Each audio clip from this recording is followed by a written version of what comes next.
Recording. Yep, we are go. Okay, so Alrighty. everyone is still in the transport, going somewhere in Russia. Now, Warden knows where they are going. They are going to Moscow, as that is where the Delta base is located. However, one thing that he does notice, and it's something that does kind of put him a little on edge, is that he notices on the transports there are no windows.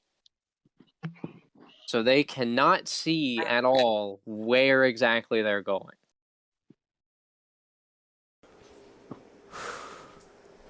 Oh boy.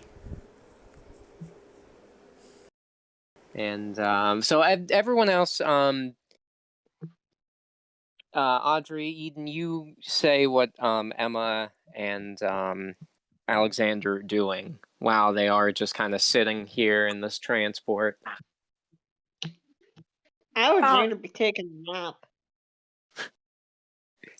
Emma is like sitting there, but she's like also kind of like fidgeting and like trying to come up with like a plan or and like stretching and just in case she has to fight. Angel is just sitting there with just a look of absolute boredom. And Evie is just kind of like twiddling her thumbs, just kind of like looking around, not really afraid or anything, just kind of curious and looking at everything in the transport.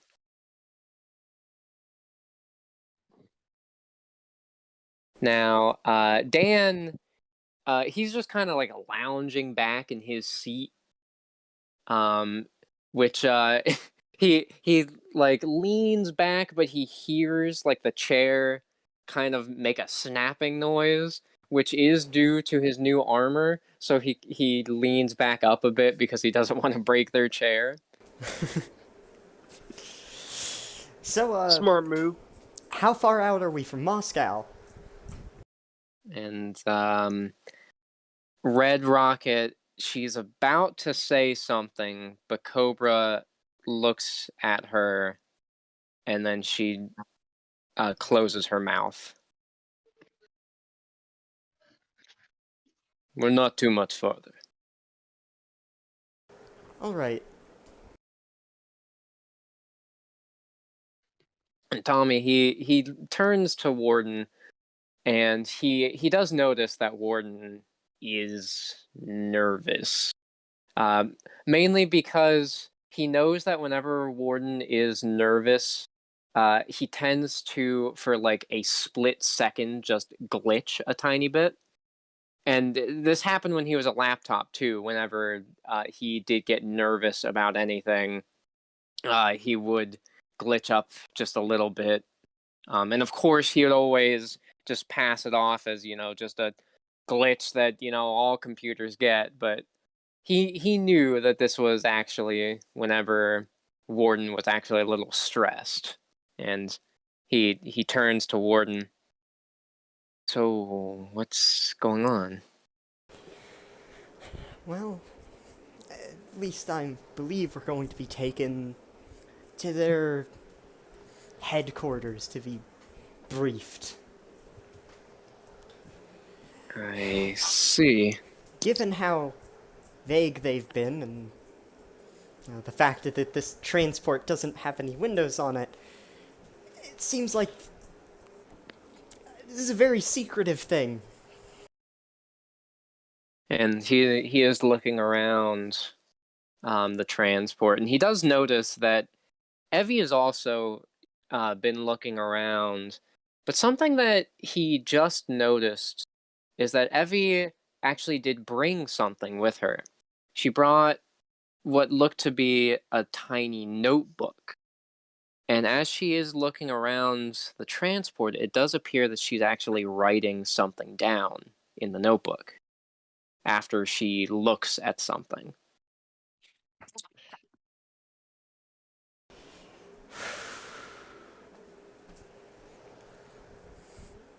And he looks over at Emma to see if she's actually noticed, and he does see Emma is not so subtly trying to think of a plan. Like she has this aggravated look on her face of trying to figure out what to do in this situation, but she can't figure out what to do. Emma, you doing all right? Yeah, I'm fine. Hey, what's Effie got there? Evie, what is that? Emma wants to go over and look at it. So Emma kind of leans over to see what Evie's doing, and Evie just kind of or Evie writes something down really quick, and then moves it closer to Emma's face so she can see it.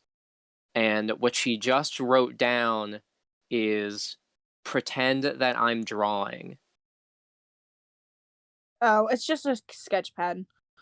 She likes to draw and color. I don't know. She just has this thing where she likes to draw and color. And she does actually like take out some like colored pencils and starts drawing something. And then she does show it to Emma again, but this time she flipped to a different page, and Emma notices that she has actually made sort of like a blueprint of sorts for this transport that they seem to be in. And she used the red color pencil in order to draw arrows to very specific parts. And one of those parts that the arrow is pointing to, what looked to be just kind of like a console built into the wall, seemed to be a camera built into the transport, watching all of them. Oh, Evie, you're so talented. And she smiles. So, what all has happened with the organization since I left? And Cobra looks at Red Rocket and he does nod. Well, a lot of things have happened. We got a new sibling, though, And she looks a bit nervous. he's still transitioning. Oh. Now, Warden knew what this meant. What the Delta organization does is they take they take children who either have superpowers already. Most of them are believed to be natural-born mutants, or in certain cases, they do augment children with certain abilities. And he does know that Cobra and Red Rocket are two of those children who were or who didn't have any powers but were augmented, which is what their armors are for. And the transition that Rocket is talking about is where they are basically trying to get the child to get used to their powers, whether that be their natural born powers or the abilities from the armors. That is unfortunate. Yes, but he will be a very great asset. Yes. He is, let's say, our last resort.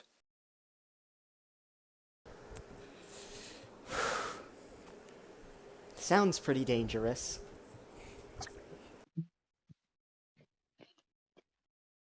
Other than that, we have expanded a little.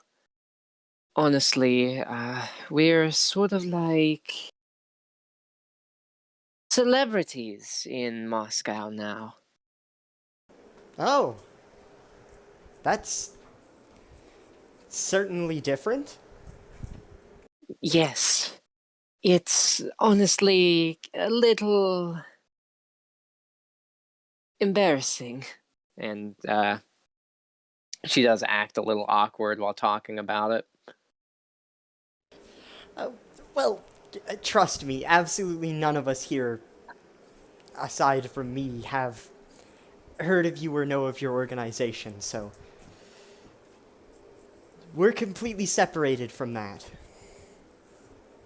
And at that comment, Cobra does kind of like walk towards them just a little bit more.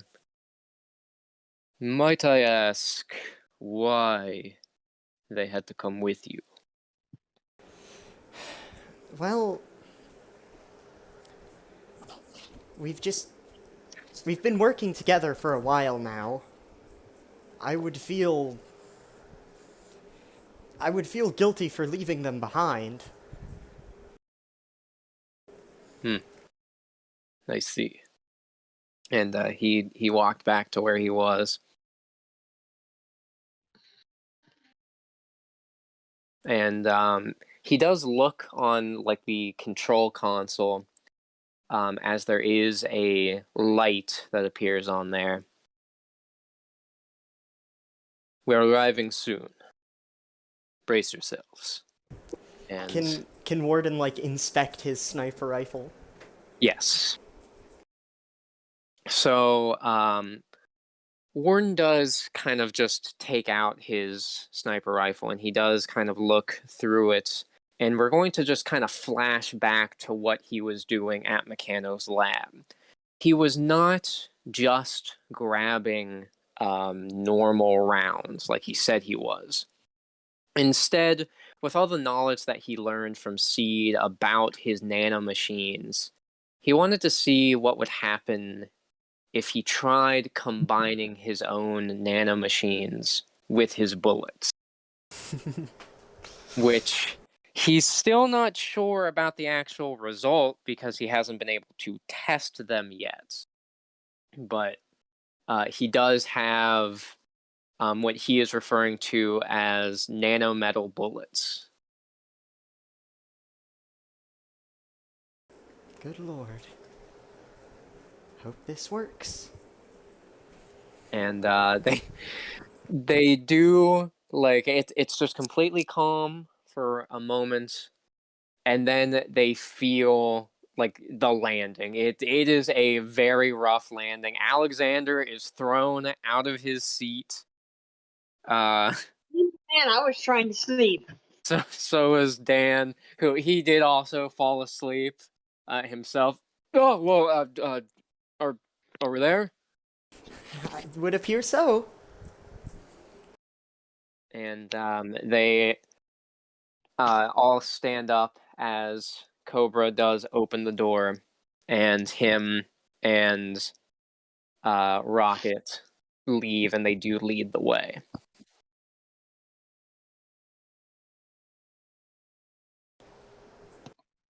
I guess we follow. Can Warden follow immediately after them?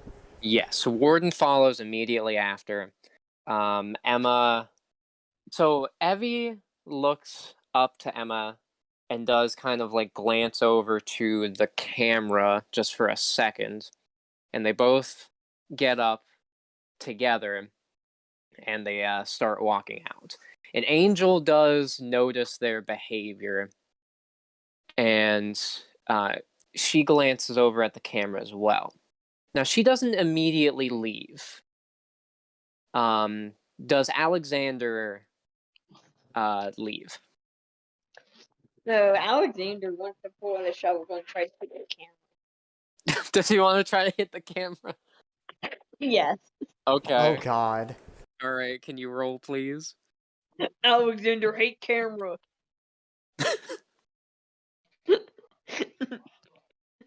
Technology bad.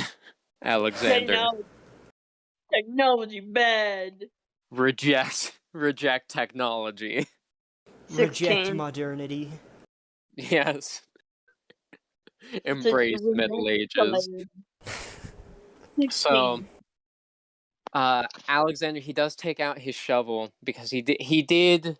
So he doesn't know that it is a camera specifically.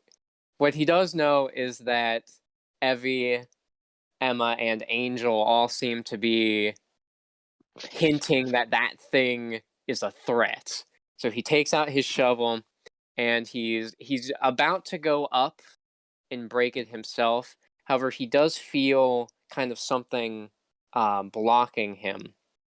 And he sees, as he lowers his gaze down, that Angel extended her metal claws to just kind of like block him. And he sees on her other hand, she's extending one of the claws up to the console. As it touches the console, he sees that the nanomachines start to spread out. And eventually the red light on the console goes away, and the spot where the camera was kind of opens up, revealing that it's a camera. Then she nods to him, lets him go, and then he smashes the camera.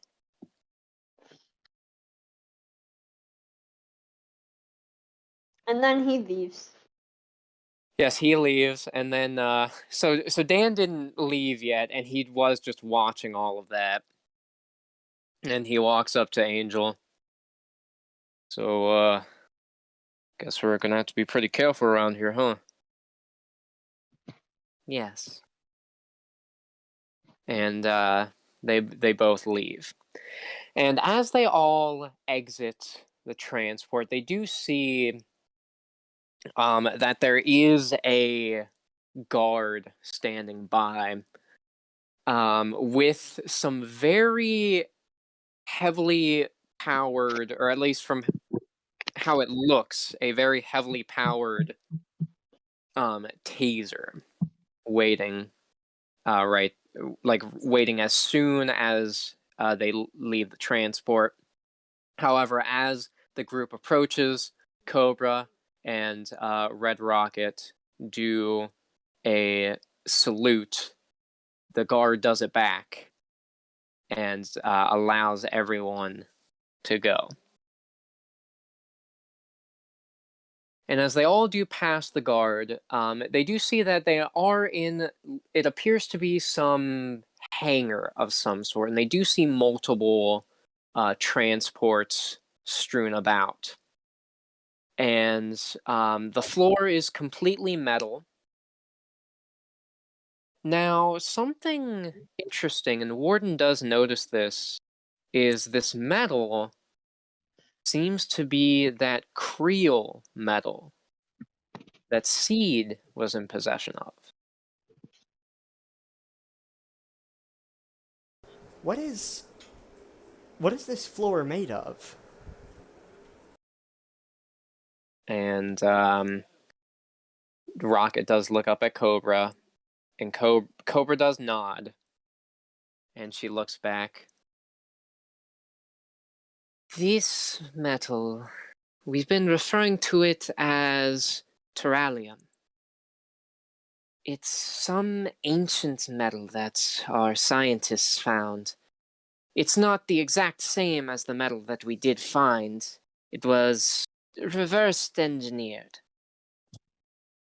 Ah, Does he want to kind of like examine it more, or does he just want to keep walking? he just wants to keep walking. Okay. Oh wait, I actually just thought of something. So, as shown with Angel, since she could control the nanomachines through her claws, if you would want to try to roll, you could have him try to use the nanomachines in his feet to try and analyze the floor, so that it can't be detected. Though, yeah, of course, you're gonna have to roll for it. So. All right. Oh, Okay. So as he's walking, he does try to see if he can actually manipulate the nanomachines on his feet to sort of act like the ones on his hands, where he can, in air quotes, feel different objects and be able to see what they are made out of. And as he is walking and his feet do touch the floor, he does get more and more information until he does have a full picture. This terralium material that they brought up is incredibly similar to the Creel metal. However, he does see that the components in it are man-made, thus they are a lot less durable. Though he can tell just from the feel of the floor that while it is a lot less durable than the actual metal, it is still incredibly durable, more durable than any other metal on the planet, seemingly.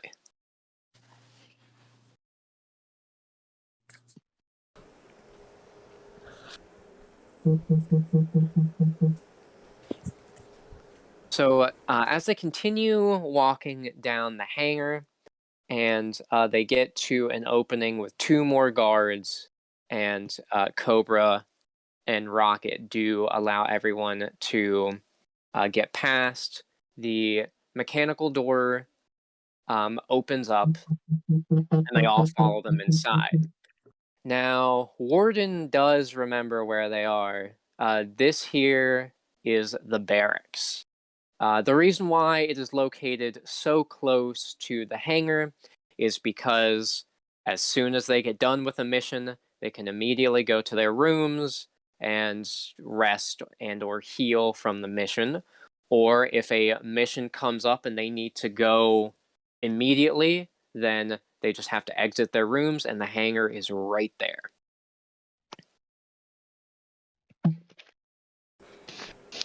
it's been a while. And as they continue down, they do see rooms on each side of the hallway, and they do have nameplates on there. However, everyone notices, and they didn't pick up on it before due to, well, the fact that they were showing their licenses, their hero licenses that had their hero names on them. Even the nameplates on their rooms are simply their hero names. There is no sign of their actual names on there, not even any initials. Simply just their hero names. I'm oddly nostalgic for this place. And Tommy, he does kind of like get closer to Warden. Have you worked with them? I don't believe so, no, but I did operate alongside them. Much has seemed to change in this organization. I was lucky in that, unlike a lot of the people here, I was born into this. Now, as they do continue walking down the corridor, Emma sees something, and it's all the way at the end of the corridor, and it's by, or like right in front of a window, like looking out into the rest of the city. And it's something that completely disgusts her. It appears to be a corpse of some gigantic insect, Ew. just kind of sitting there on like a table in front of the window ledge. That's disgusting. What does Alexander think about this? He wonders if it's like a trophy from battle they've won. Could actually can you roll really quick? I want to see if he can try to remember something. Yes, of course I can.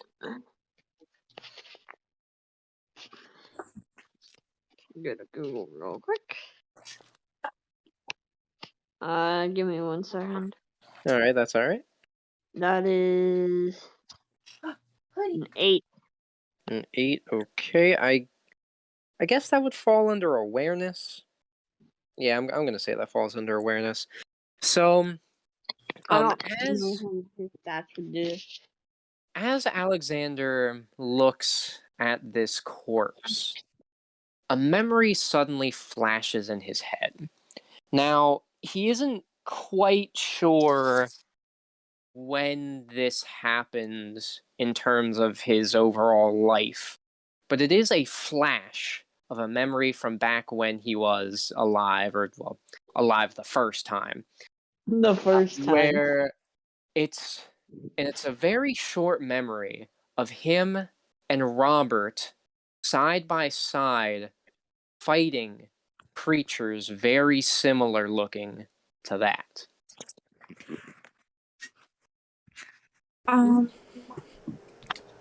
Alexander, Yes. you look like you kind of just spaced out there. You good?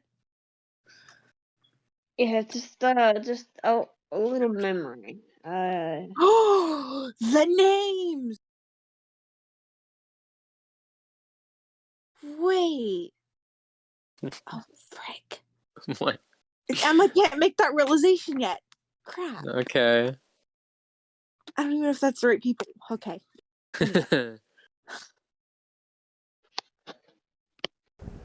So have we all seen that insect thing? Yes. Oh yeah. Okay. It's literally just at the end of the hallway. Like you can't miss it. What is that? That is a reminder. And Cobra walks up to the window, and he's looking out at the city, and he does look down at the corpse. A reminder of what we're fighting, and what we're fighting for. And he, as he says what we're fighting, he gestures to the corpse, and when he says what we're fighting for, he gestures towards the window looking out onto the city. So this is the situation. Yes. Real quick, can Alexander explain to them what he saw? Yes. So Alexander, he does decide to kind of inform everybody about his memory. Does he does he specifically bring up Robert, or does he just talk about him fighting these things? I feel like at this point he would remember a little bit, a lot more about Robert than what he did before, so I feel Okay. like he would specify Robert as well. Okay. So Alexander does kind of pluck up the courage a bit, and he decides to explain to everybody about what he was thinking about. And he explains to them the vivid image that he saw. It was him and his cousin Robert both fighting side by side as hordes of these things showed up. He doesn't remember all the details, but he does know that in that memory he was just outside of the castle walls.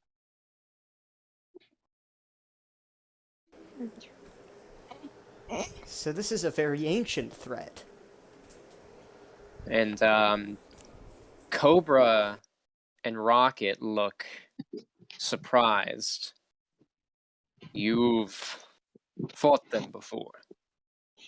Yes, many years ago. And they look at each other. Cobra walks over. Then we could really use your help. How? Can Warden go up and, like, really examine the corpse? Yes. Okay, should I roll? Yes, please. Ah, damn.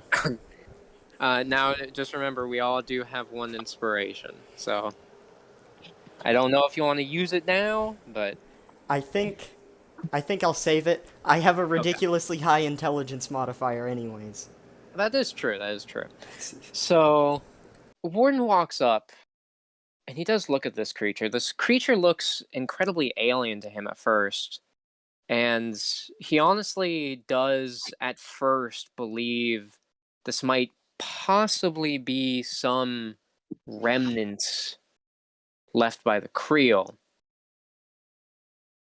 But then he does take, like, a closer look examining it, and he does even put his hands on it and starts, like, kind of feeling around the corpse, which just grosses Emma out even more. No, Warden, what are you doing? I've never seen anything like this before. I probably No. shouldn't be surprised at this point, but You're like, And as he's examining, and he's even, like, using the nanomachines to help him, like, see through the creature. He's even, like, sort of examining the, like, bits of DNA in there, and he does notice there seems to be some odd DNA strands inside the creature. It appeared to have been some sort of, or some odd mutation that happens, like, directly through the bloodstream. And as he's thinking about this, it immediately makes him think of Emma and Angel, considering that's how their powers were given to them. this creature is excessively mutated and seems to have the ability to just mutate itself more? And then something does hit him. He remembers back to something that Vem Dinar was talking about. And he was talking about what the Creel wanted to do. When he mentioned, or he did briefly mention mutants when he was talking about humans and their ability to adapt. And in that conversation, he did say that the mutants were partially due to them.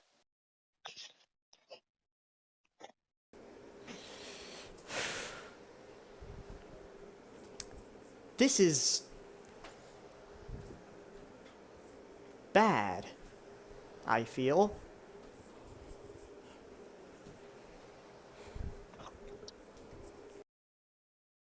And actually, here I'm gonna roll for Dan really quick.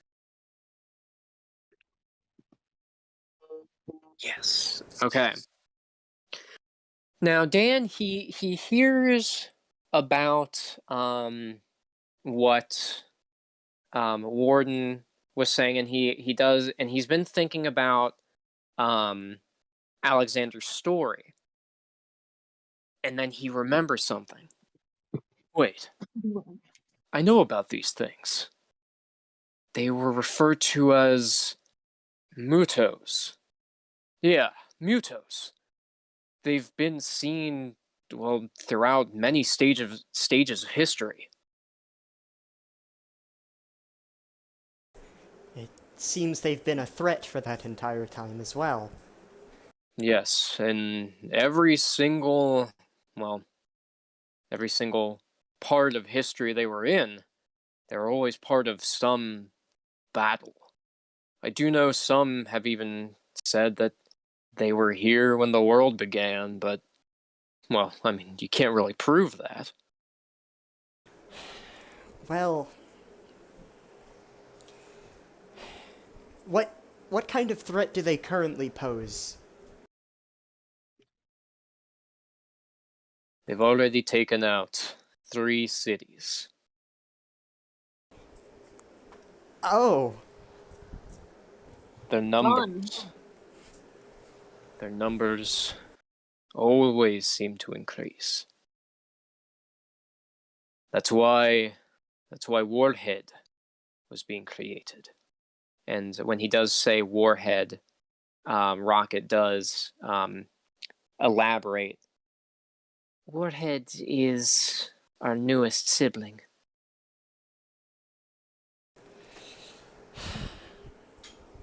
I can only imagine what their power is. The power to control nuclear energy. Nice. Well, at least you've recognized that as a last resort. And he does now, when he does say that, he does notice that Cobra has a very pained expression on his face. He looks both incredibly sad, but also incredibly angry. And he's still just staring out at the city. I'm assuming it took a lot to come to that realization. And he just simply nods. Well, Now, oh, go ahead. what would you have us do? It does seem that your comrades are more suited to help us than I originally thought. We would like to take you all out on a mission with us. You can come. All right. We've gotten reports that some of the Mutants have appeared on the outskirts of Moscow. That is not remotely good. In small numbers, they're not much of a threat. Even a simple car can run them over. But if any more start to appear, then we are in grave danger. About how many were on the... How many were spotted? From the reports we were given, they said about 3 were spotted. Oh, easy. It's possible, likely even, that those were just scouts, however. Very true.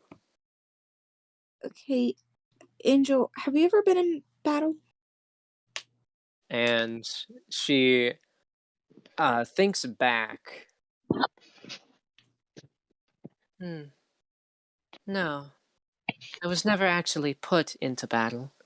They did implant memories of battles. However, And she does just kind of look at her hand. I have never truly been in a fight before. Why would they give you implants? Probably so that she's ready for it whenever it happens. Correct. It seems like these bugs primarily use swarm tactics, so we should adjust our tactics accordingly. In every Well- battle in the history books, they were always in swarms. I have a question. This is in game. Have you ever tried to put like a tracker or anything on them to see where their main hideout is? Armada has tried. However, it seems as soon as they go underground, the trackers are always lost. And Ward knows Armada is the name of one of the other siblings. He is very unique compared to the others, as he was not given a power specifically, but with his biosuit, he can wirelessly control specially made tanks. Nice. Well, Okay. Tommy, And Tommy looks. You might want to get more ammunition and grenades. I know it's probably a dumb question, but where would I... And Rocket just kind of walks over to a big, like, double mechanical door, pushes a button on the side, and as it opens, a full armory is there, like, full of weapons, ammo, grenades, and Tommy's mouth just drops open. Whoa. Can I? Take whatever you need. And Emma just, like, rushes in there at full speed. She wants to arm herself with daggers. Yeah, she immediately, like, she's zipping around the room as fast as she can, trying to find the daggers, and Tommy runs into. He's trying to find some special ammo and maybe some new grenades. And as they're doing that, and even Dan kind of walks in. So does Alexander, actually. Just to they both walk in to see if they can find any. I know what I want Alexander to have. Okay, what would you like him to have? I want Alexander to have like a full on. You know what a great sword is, right? Yes. Okay, yes, that's what he wants. He looks, and then, like, up on the wall, he does see, like, a bunch of swords, and he's picking them up off the wall, and he's looking them over, just kind of tosses them away. He's like, no, not that one. No, that's too small. No. But then he looks up high up on the wall. His eyes are wide. He sees pretty much like a giant stone slab on a stick, pretty much, and his his eyes are all wide, and he lifts it down, and he's holding it. He can feel the power in his hands. My stone slab. Angel, would you stay here with Evie? And she nods, and Evie is still writing down in the notebook. She has not stopped writing, like, as soon as they left the transport. She has not stopped. She has been writing down a lot of notes, and Angel even, like, kind of glances down to see what she's writing. And it does appear that she's actually, like, making a layout of just the building they're in. And Angel does smirk a bit.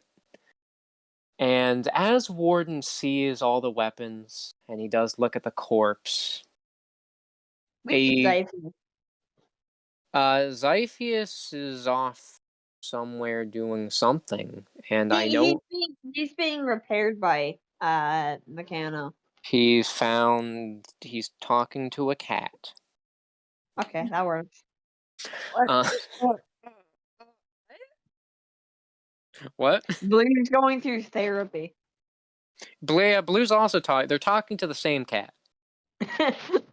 Is he talking to Blue? Technically. They're both talking to the cat, but yes, in turn, they are talking to each other. Okay then.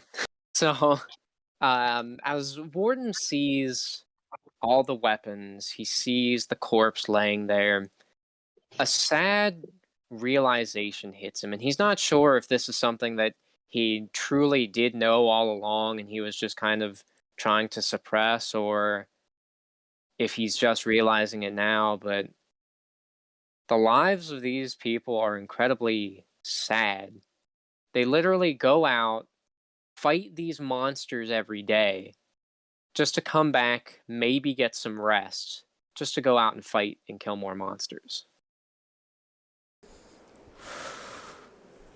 And it kind of gives him a little perspective. He's thinking back now on the seed incident, thinking about, how he was beating himself up over that.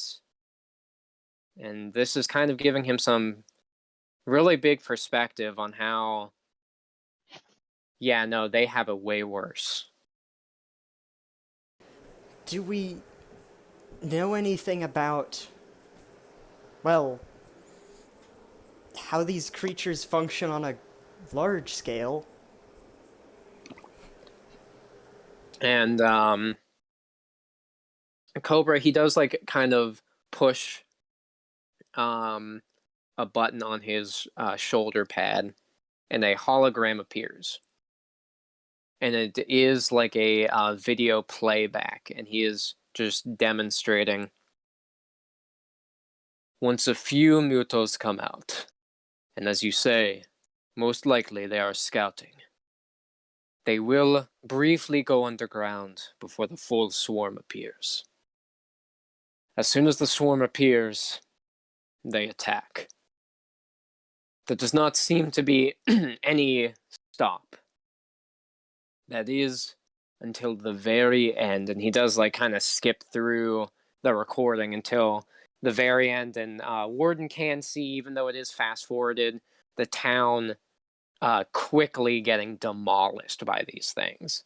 Like they are just insects, however, they are fairly strong. He can see like when one of them goes up to the side of the building and swipes at it, it does take a chunk out of the building. Have you guys ever thought about putting like a bomb or something on their underground place? They might not even know where their underground place is. And They said they've been stalking them, but they lost it every time they went underground. So they must have a somewhat of a clue of where it is.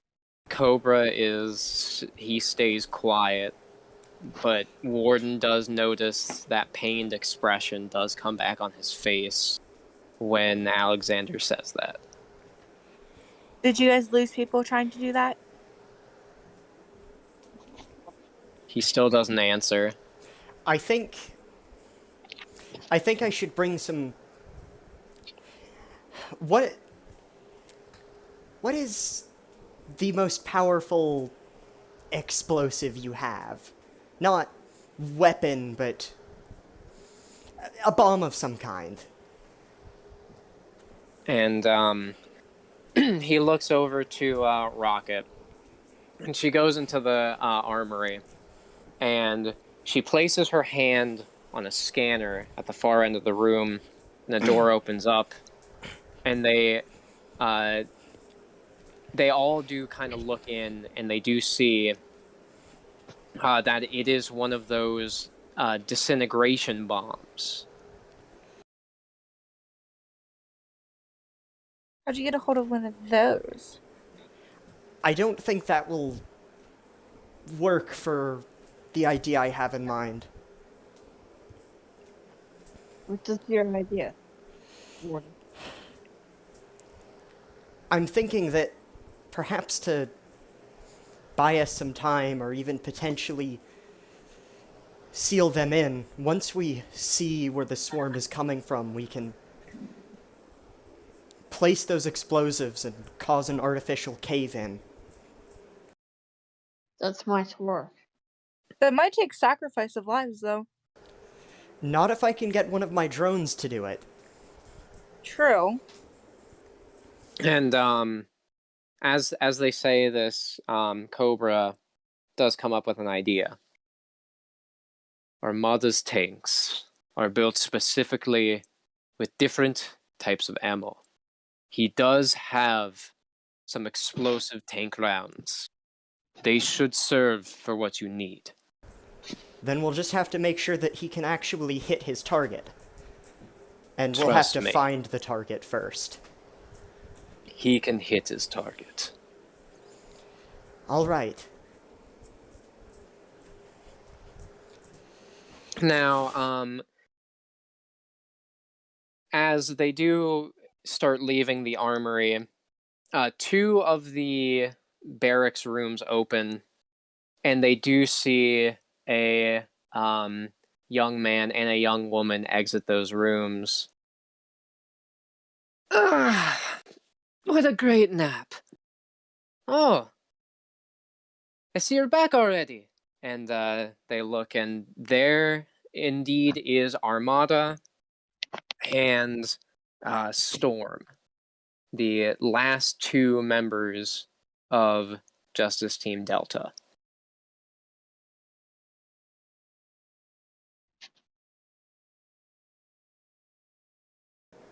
Well, All right, Armada. Jordan! And he kind of like he walks up and he just kind of like he tries to do like the little arm like bump thing where he takes his fist and he bumps the arm, but he doesn't realize that Warden's completely made of metal, so he does it, and then he just grabs his hand in pain. It is a particularly strong metal. See, you've gotten upgrades. Yes. So, Didn't they know you when you were a computer? yes. So they would have just came up and hit you in the computer face? And and Rocket just kind of like walks up to Emma, and Armada's a little, and she kind of does the gesture around her head for, you know, not all there. Clearly. Yes. We would And- sometimes do it to the computer face. And they look at Storm and they see that Storm and Angel are both have the same exact like emotionless expression, but they're just kind of like staring each other down, seeing who can like have that expression the longest. Well, anyway. Armada, we have a special task for you. Anything, just name it. We're going to need you to use your tank's explosive rounds to create an artificial cave-in. And he kind of like stays looking smug for a second. Oh, you mean? Oh, I mean, yes, I can do that. And he does seem a little unsure for some reason. As long as you can hit near the cave opening, and as long as we can find the cave opening, it should work, at least temporarily.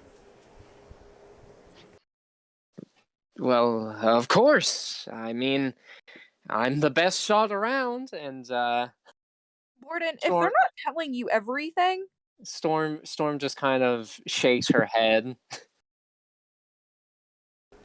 What were you saying, Emma? they're not telling you everything. I don't expect them to. Okay. So I suppose we should introduce ourselves to you. Oh, yeah, yeah, sorry about that. My name's Dan. Well, I guess you can just call me Scarlet Scorpion. He previously had a more biological suit on.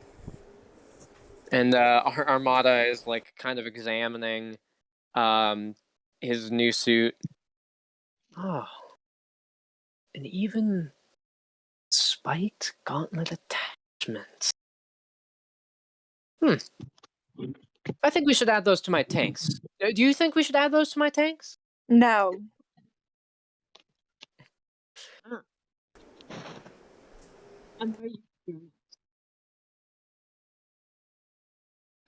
I'm sure your tanks will operate well enough with their... Do they still have the same armaments I remember them having? Oh, of course. And a couple more.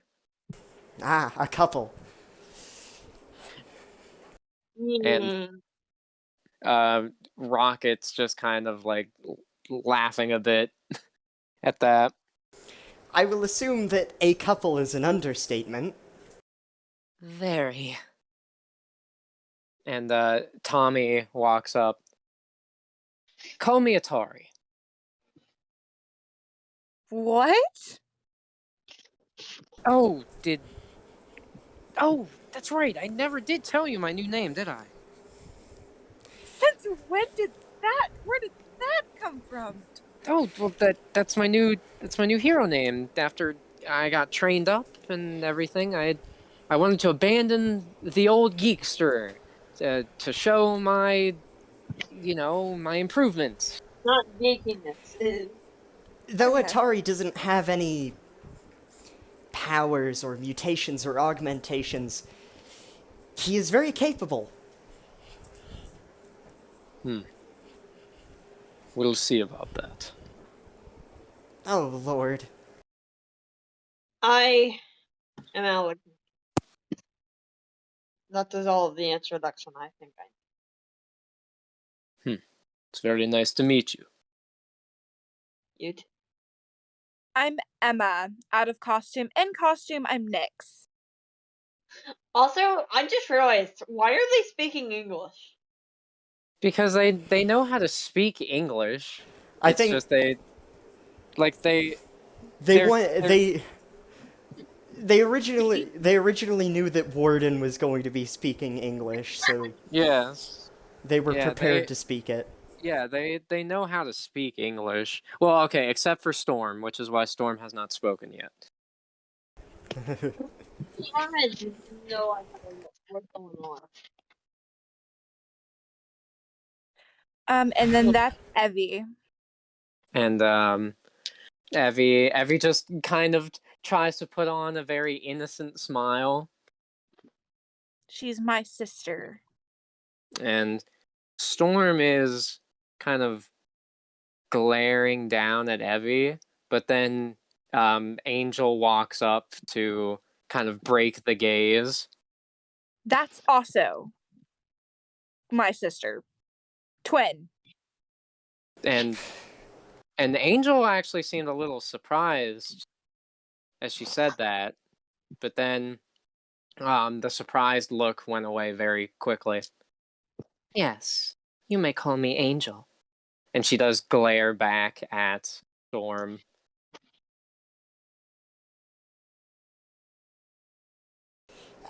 Well, we should probably get started here soon. Yes, follow me. And he opens a door to the opposite side, which leads down to a staircase. And they all start going down the staircase until they get down to a lower floor. And as they do get down to the lower floor, and they do see it is just kind of like a normal, like, office looking building on this first floor. And as they walk out, they are now in the actual city. And Cobra, he takes out that scanner that he tried to scan everyone with before, and he flips a switch on it, and he pushes the scan button again.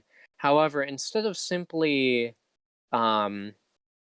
scanning one object like before, it kind of spread a scan signal outwards all across the city, and a virtual map of the city appeared, and there are 3 dots that appear towards the northeast of where they currently are.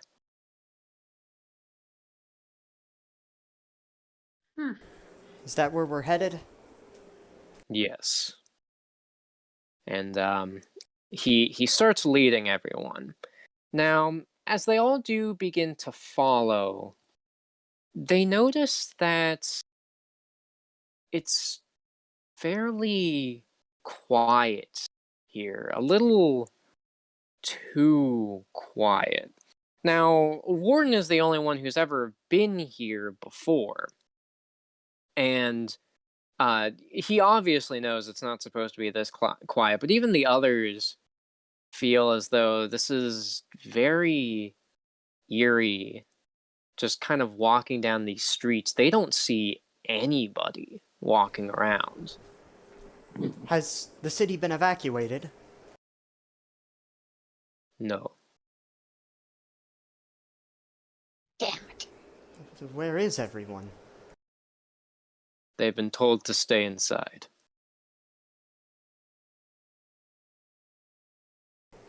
I fear at some point an evacuation might be necessary. And Cobra, he continues walking, and he is quiet for a moment, but he does speak up again. That is not our call to make. Should we be, hurrying to, save the city? And Warden's starting to get worried now as Cobra said that. And he's starting to feel that things might have changed a little bit more than he thought.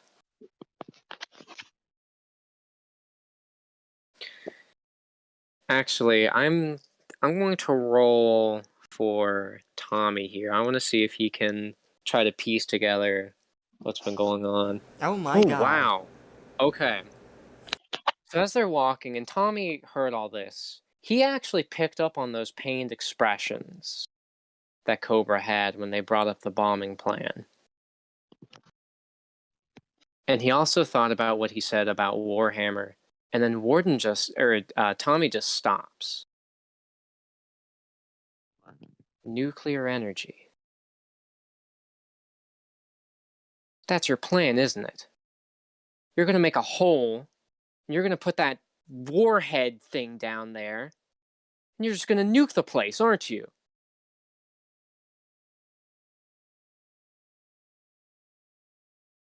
Cobra stops. Does anyone want to say anything?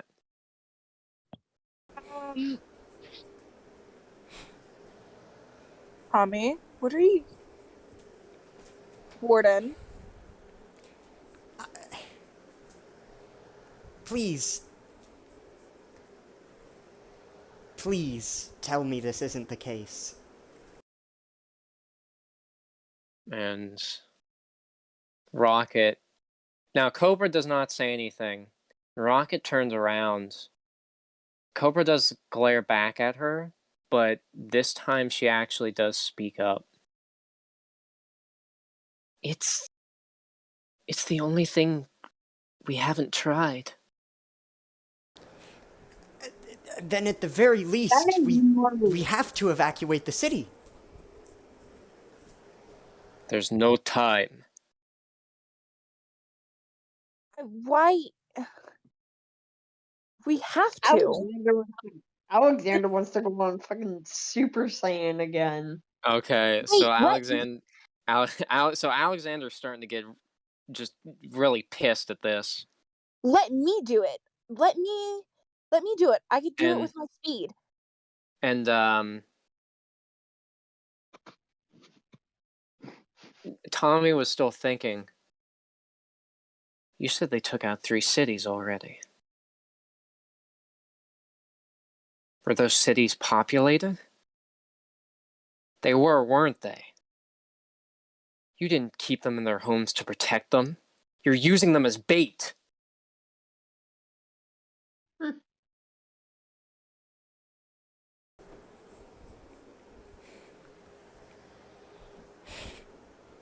Don't forget there, friend. I still have my greatsword, and I wouldn't mind taking your head with me.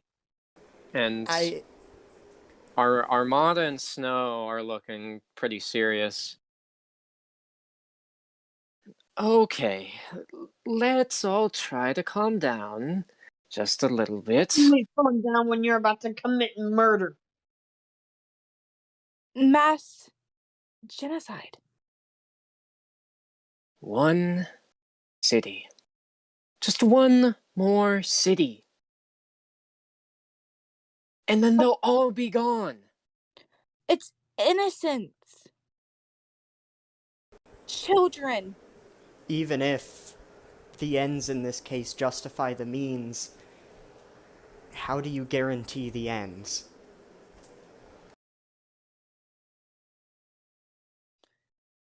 You say that whenever they start coming out, they don't stop.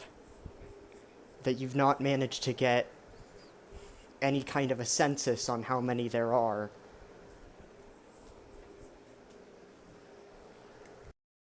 That's why we're doing this plan. If you go to the extremes, then you're guaranteed to wipe them all out. But why didn't you evacuate first? Because, Emma, they want to use these people. These Mutos, they seem to be attracted to human civilizations. Why, I don't know. Well, I have a better idea then. they're still. If they evacuated the people, then they couldn't keep the bugs in one place. Give me 1 second. Activate myself. Oh, okay, that's all right.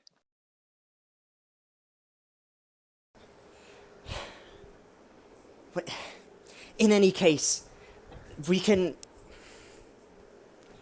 God, they're already here. I can't stand to do that. Ward, are you just gonna Emma. let it happen?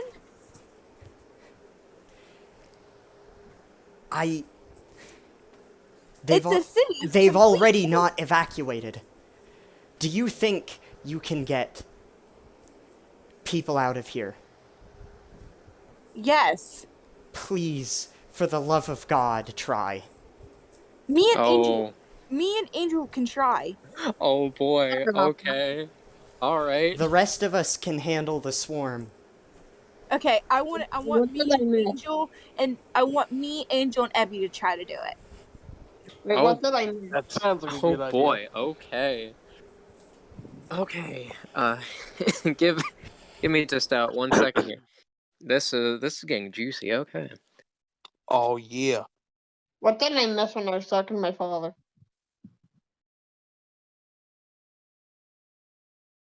Alright, just give me 1 second here.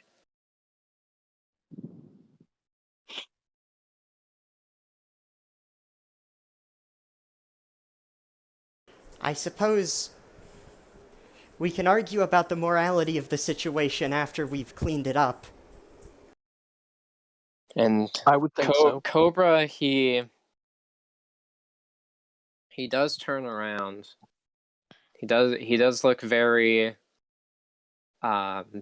he looks very conflicted. And they all can tell on his face.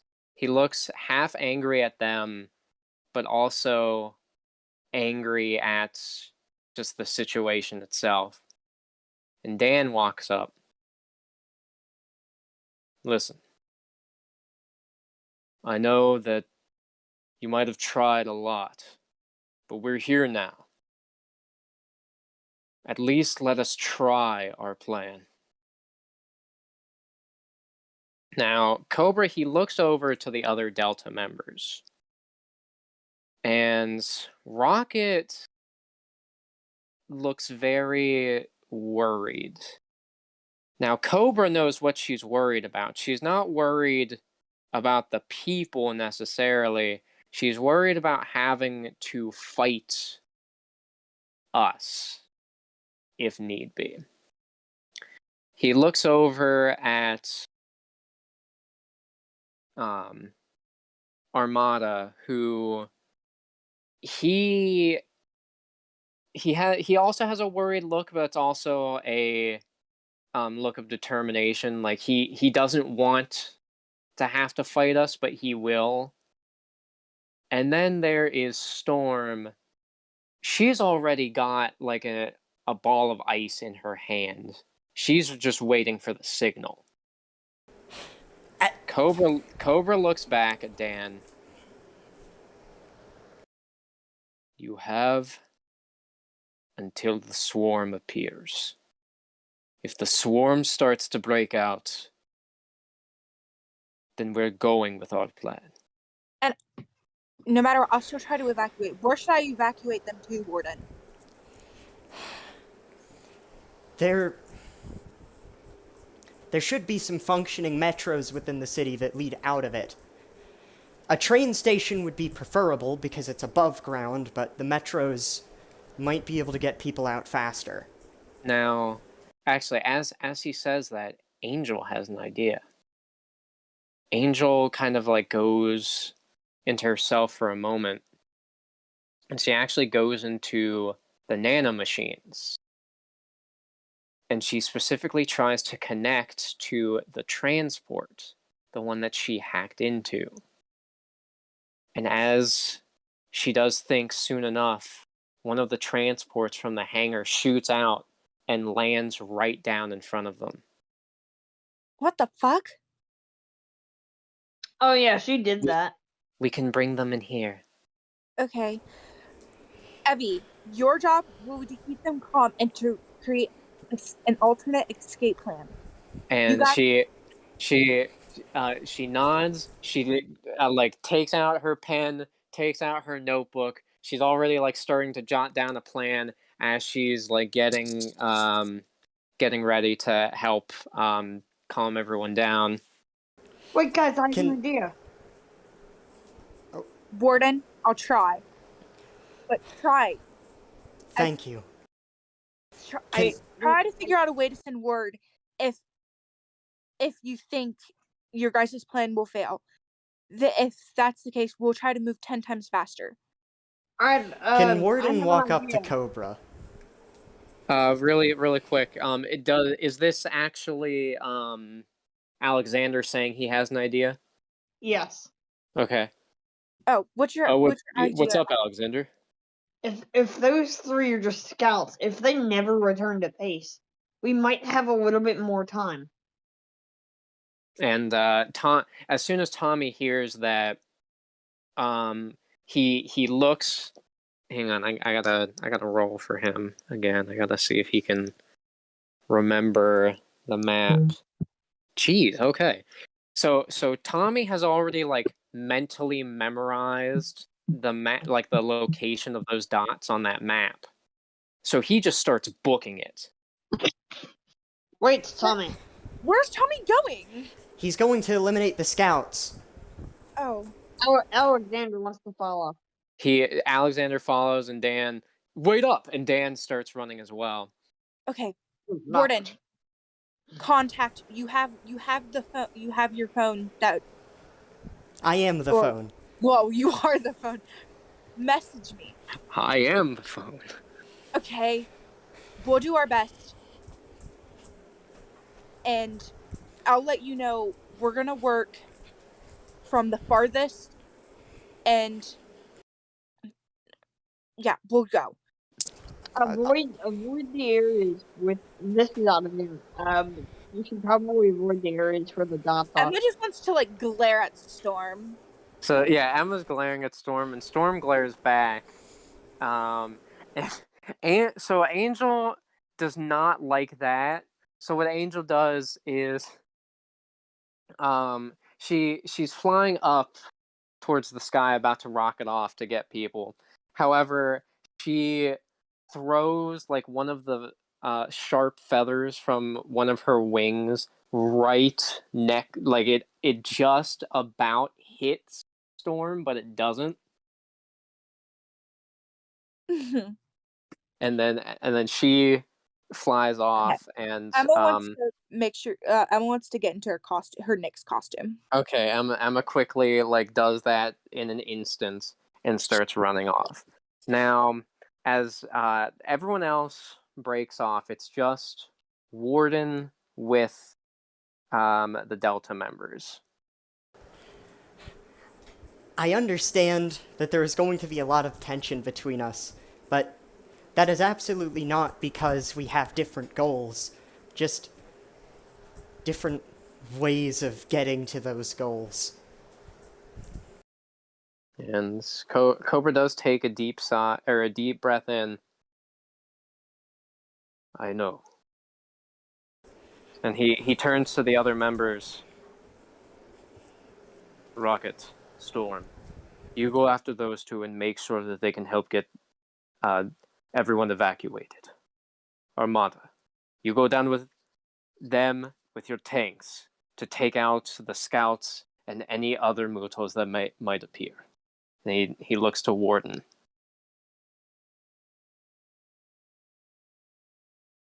Where would you like to go?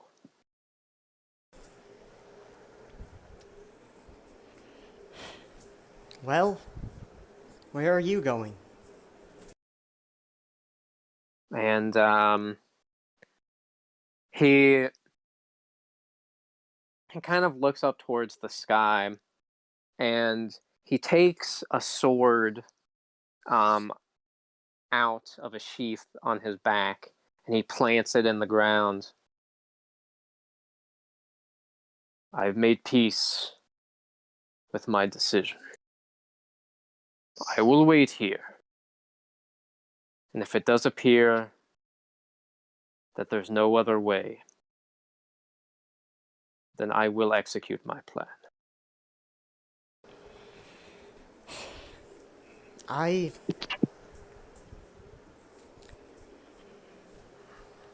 I'll prepare to face the swarm head on, should it arrive.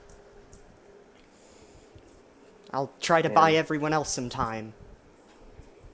And he nods. Does Warden like start going with Tommy's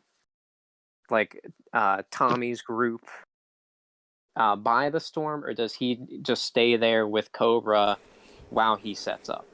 He stays there with Cobra. Okay. So he's staying there with Cobra as they set up. Now first we are going to cut to Tommy's group, and Tommy's in the lead because he has memorized the map. He's running down the different streets, going from corridor to corridor, making each turn exact as he remembers it on the map. And everyone is keeping up with him, and they do make it to the outskirts. And they see it at the very edge of the city.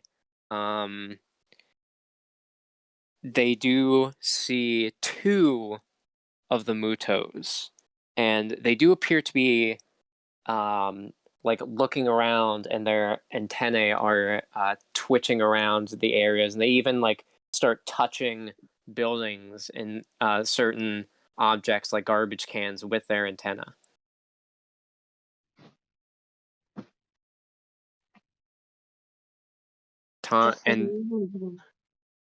Tommy sees them. They're looking for something. And as he is like thinking about it, that is when Alexander and Dan show up. Now, what does Alexander want to do? Just as I remember them. They're looking for something, but I don't remember what. And Dan runs up, and he just starts charging at one of them. Wait! Oh, I gotta look at strength. Oh yeah, he did get a strength upgrade. Okay, so Dan rushes up. He tries to use his new arm stingers, and he stabs one of the Mutos, and it's also like mixed with a punch. So he stabs it and pins it to the wall of the building, and it starts screaming or like doing some sort of like screech. And as it's doing it, the screech starts, like it echoes throughout the corridor that they're in. Do it quickly! So Tommy's gonna try to shoot.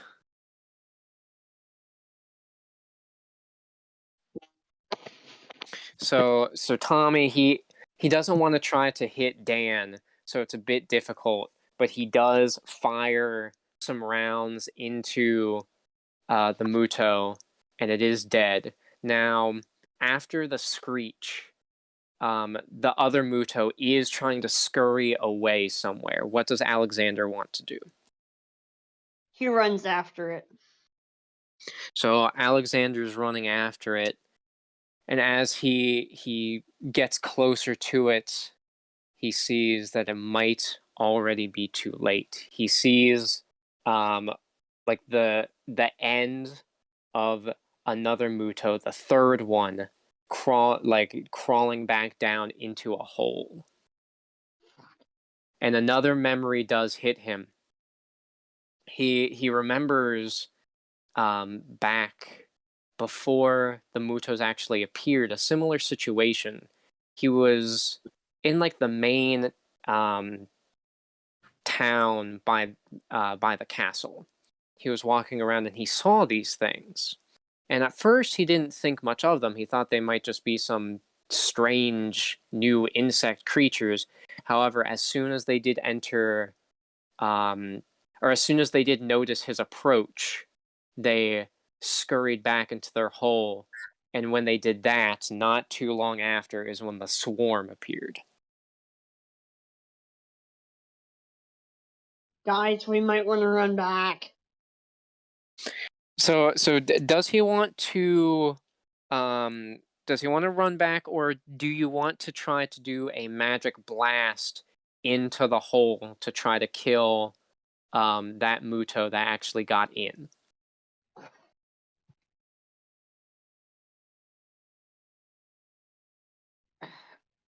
Is there a way for Alexander to like climb down into the hole and try to get a better? Wait! Hang on. He can try to attack all of them. Hold up. Yeah. Hang on. I gotta look at his abilities. Yes, you have the portal. That's right, I do. Yeah. Would you like to try to create a portal that leads underground? Yeah. Okay. Because if I'm going to use my magic blast, I want to kill as many as I can. So you do not actually have to roll to do that. So Alexander sees that one getting away and the other one is about to scurry in the hole.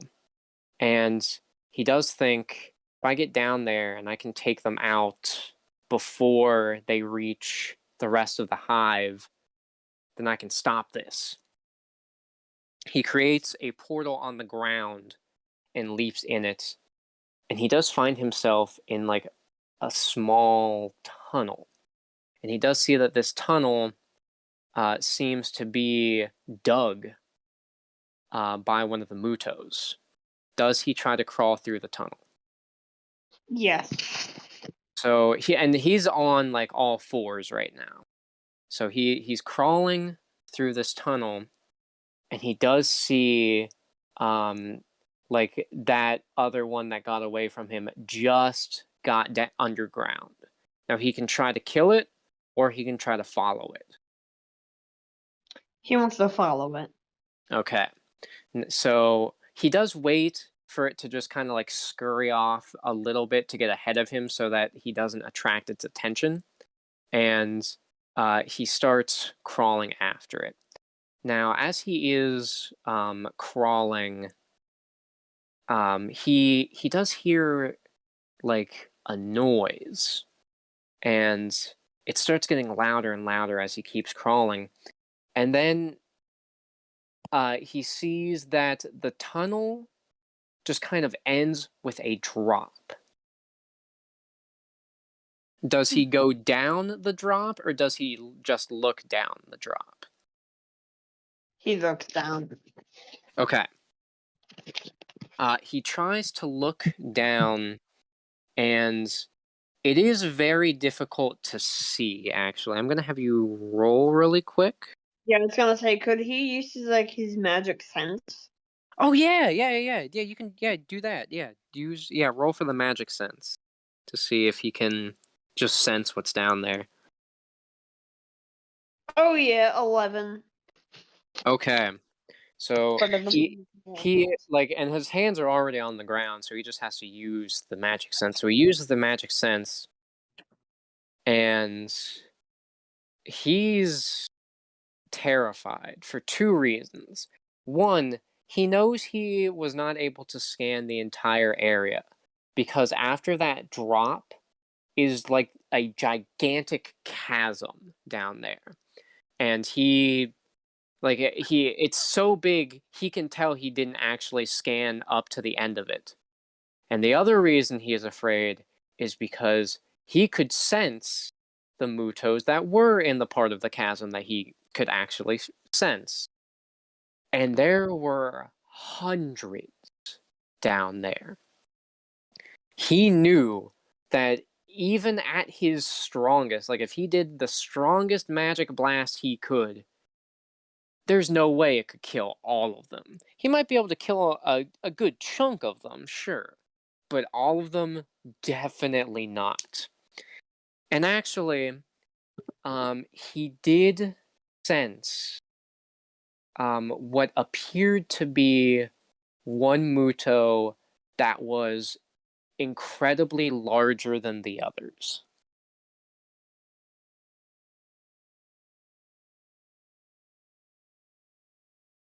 Could he use Magic Blast on that one and obviously whatever other ones it would hit?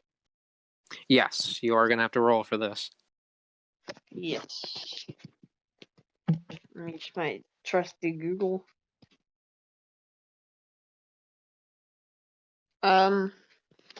It was 10, but could I use my inspiration? Yes. Okay, let me. 19. Okay.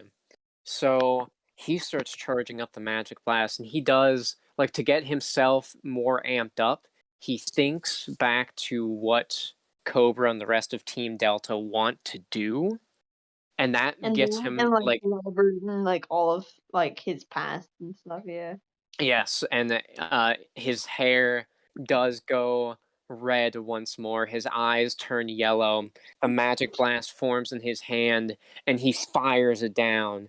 And he hears it hit. He can hear the death screeches of. It sounds like 5, like somewhere between 5 and 10, and he does hear the roar, like a very loud roar of something he hits. And he's not sure if it killed it or not. But there is one thing he does know. That sound he was hearing before starts getting a lot louder. And now he can tell exactly what it is. It was buzzing. And it's getting louder and louder. Does he... What does he want to do? I was gonna see he could try to use like the chain thing. But I don't know if that would work. Could he use it to try and like block the passageway a little bit? Yes, that he could do. Yeah. Okay, so since actually, yeah, you are gonna have to roll for that because it is like a really cramped place.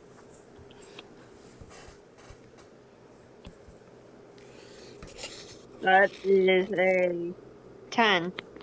Okay, so he tries to use the magic binding to create sort of like a little shield in front of the opening so that they can't come up through that tunnel.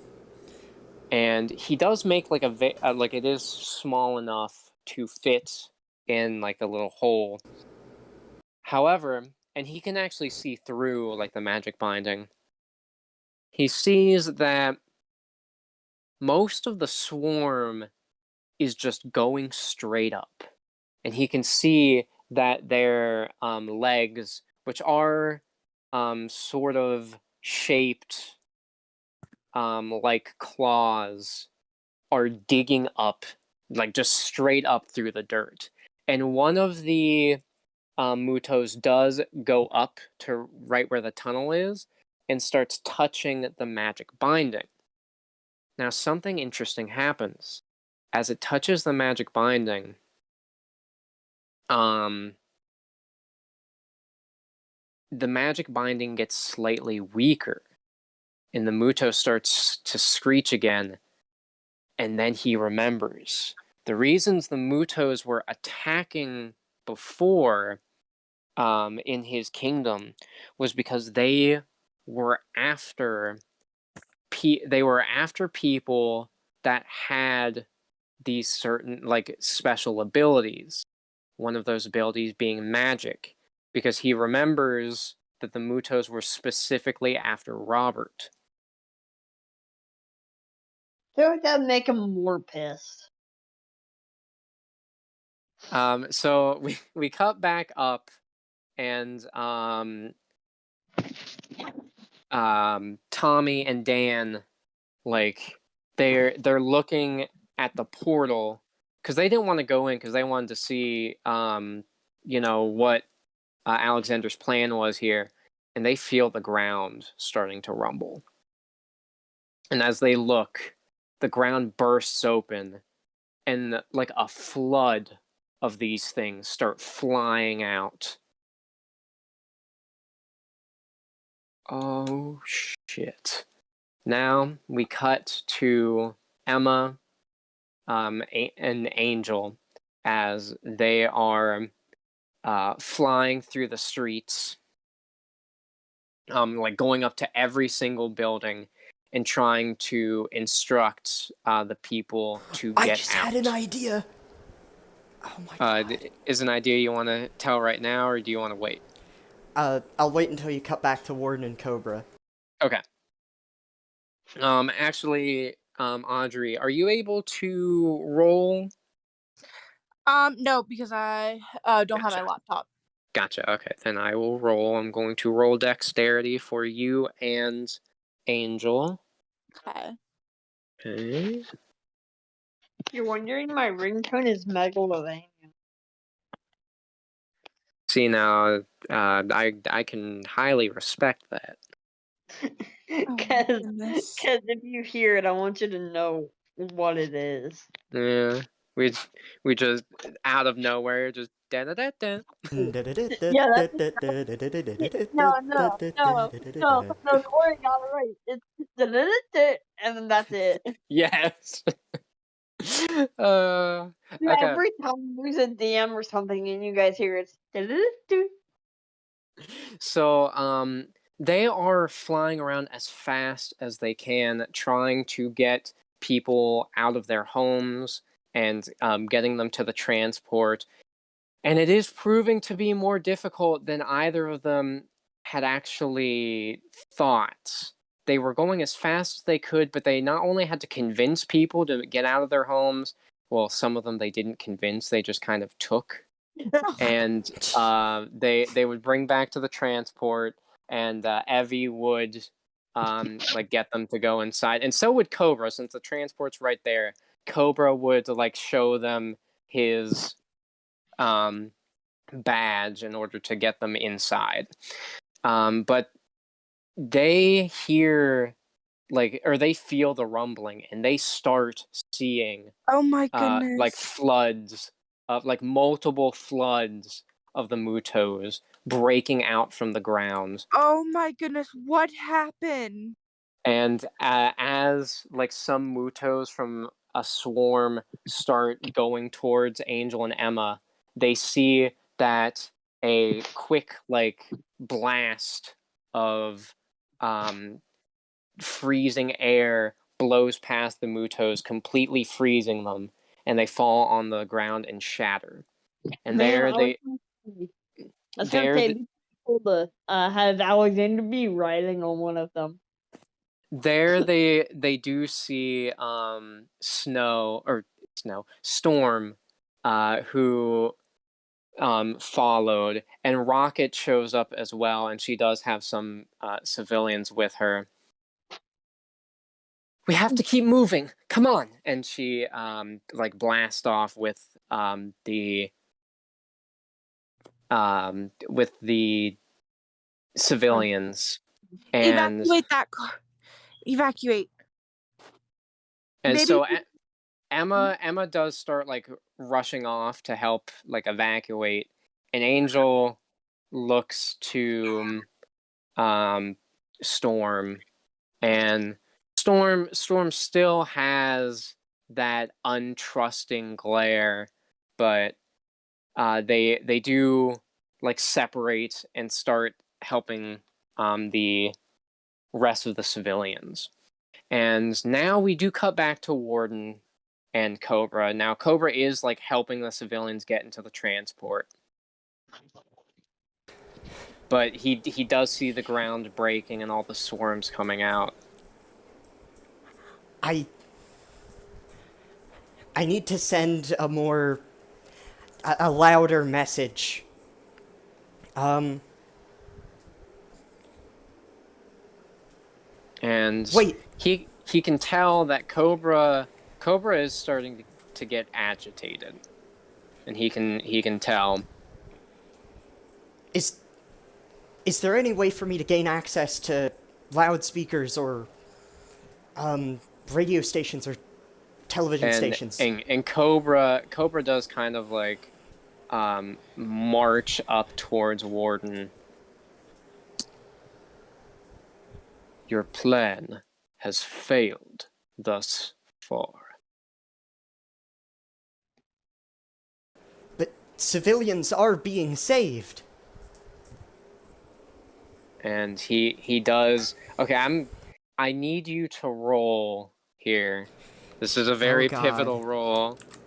I'm glad I saved that inspiration then. Roller. Okay, hang on. I gotta look at his stats really quick. Okay. I wonder what it's gonna be. Okay, yeah, you're going to want to roll again. Oh god. Ooh. That's a little better. Okay. A little better. So this was using Warden's presence, by the way, which is very low. So Warden says that to Cobra, and like Cobra looks like he's ready to just strangle Warden. You know, obviously that wouldn't work, but Warden knows he's the look that he's giving him. But Cobra, he does back off. Swarms have not started destroying the city yet. Warren, you said you had an idea. I will let you have access to the loudspeakers across Moscow. But if one building gets destroyed, I'm sending Warhead. Emma wants to Understood. Emma wants to run next to Warden. Okay, yeah, Emma does run next to Warden, and he takes out like the scanner, and he switches it back to the scanner mode. But then as he scans Warden, he pushes a different button on the back of the device, and a list of codes appears. And he starts like going through the codes, and he selects one, and the code is then directly transferred into Warden. Warden, what are you doing? This is a civil danger announcement. Full evacuation of the city is required immediately. Failure to comply results in death. And of course, Emma looks shocked by this. But as soon as that happens, the rest of the civilians do exit their homes. We're gonna need another. That one's full.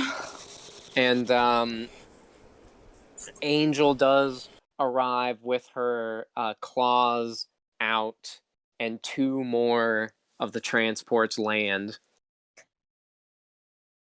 Thank you. Okay. Okay. and they do Then start I did.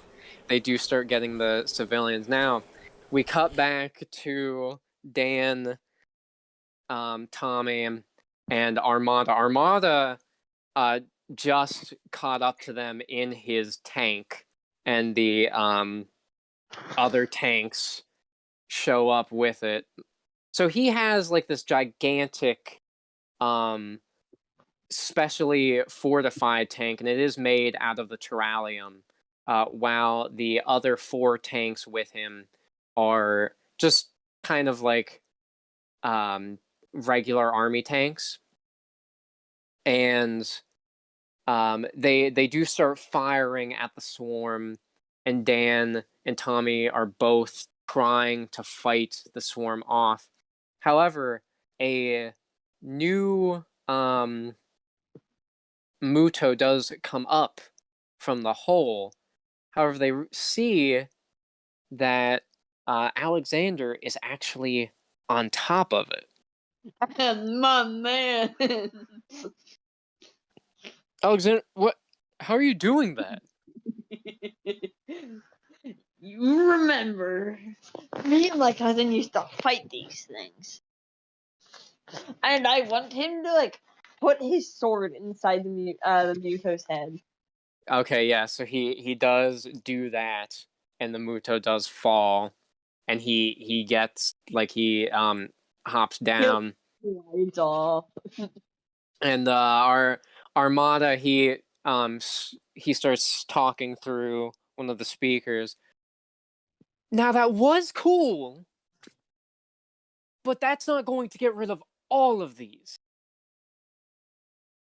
I'm just imagining he conjures a fucking massive sword and just like, I mean, he already has one. but Yeah, I like already an have even the bigger rifle. one. No, I got it. So do you? Okay, this is only if you want to do it. But I was thinking with that idea, he takes the great sword off of his back, and he uses conjure on the sword to make it an even bigger, Yes. longer sword. Yep. No, I got it. Okay, so he does that. He uses conjure on the sword, and it becomes this gigantic, supersized sword. But he's not even able to lift it anymore. It falls down, and he can't lift it up. And Armada speaks to the loudspeaker. Oh, I like where this is going. And they see the tank all move towards his specially made tank, and they connect. And the tanks start to like move up, and they see that the tanks, or the normal war tanks, have now formed into arms and legs, Oh my and god. the special Armada tank is the body, and with the new tank arm, he picks up the sword and just starts slicing through the flood, and it's just cleaving through it super easily. So now Alexander just pulls out his shovel again. Yes, and Dan Robert. and Tommy, they look at each other, they just kind of shrug, and they get ready to battle some more. I know Warden had an idea. I don't think he said it yet, though. No, Yeah, the idea was to speak over the loudspeaker. yeah. Or the loudspeakers. Yeah, so they're all the people are like trying to get to the transports, but it's incredibly crowded, and they're trying their best to keep the Mutos away from the crowd. As Emma is trying to herd them all in, 3 Mutos do fly down and are getting towards the people. Emma wants to like push them faster. Okay. To push the people? Yeah. Not gonna try to kill the Mutos? Well, You do have your the punch where you go around in a circle and you hit all the enemies, so you could do I'll that. do that one really quick. I'll do Okay. that one. All right. Oh, okay. All right. So, she, as she's trying to push the people along, she sees the Mutos. She quickly dashes away from the people, goes around and like punches all three of the Mutos, which makes them slam into each other. And she is a little grossed out because she does get some of their bug juice on her hands. Ew. Yeah. She tries to wipe it off. They are still like moving somewhat, but Angel swoops in and uses her claws to just slice through them. Ew. Angel. It was the most effective way. But disgusting. And People they stop talking and go.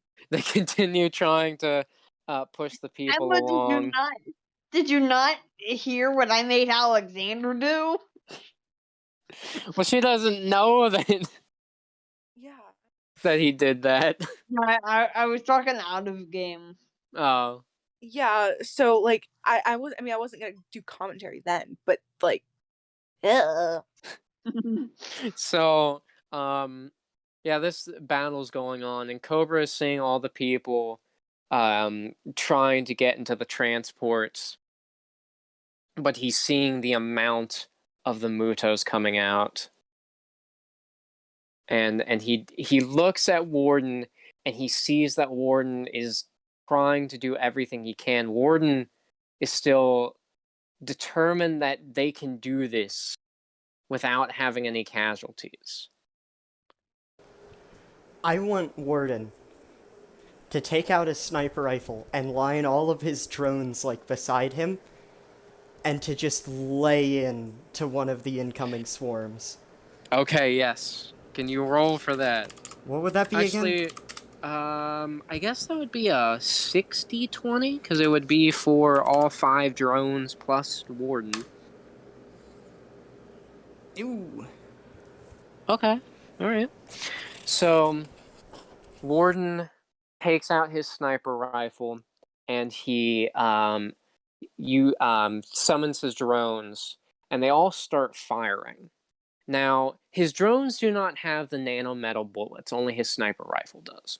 The drones, while they do hit a good bit of the incoming Mutos, they do not hit all of them. However, the ones that do escape their crossfire, Warden does try taking down using his new bullets. Now, something that he notices as soon as the bullets hit, he sees that it appears that when the nanometal hits the Mutos, and he's not sure if it's due to their genetic makeup or if it's just any organism that he hits with these bullets, the nanometal actually starts to spread, and it causes their like bodies to just immediately fall because they can't keep up the weight, because now their limbs have become metallic, but they can't actually move them.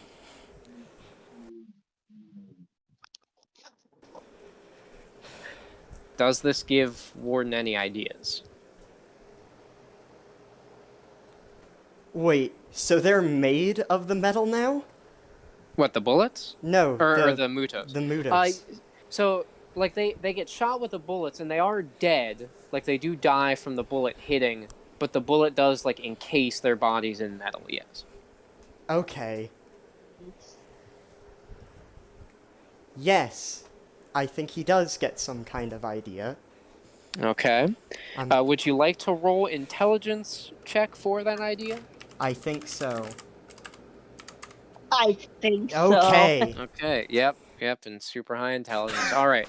Now, you tell me what you're thinking the idea is, if you did have one, or I can tell you what I was thinking.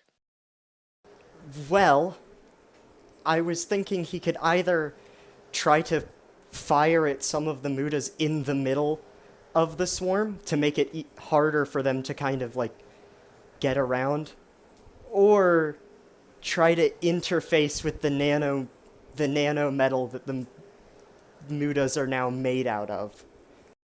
Ooh, I like that idea. What I was thinking was, he would think, back to like the bombing plan, but instead of like trying to do a cave in, he could set like explosives on his rifle since it's full of those nanometal bullets, and like throw that into the center of the swarm to detonate it, so that like almost all of the Mutos would be encased in the metal, so they wouldn't be able to get out.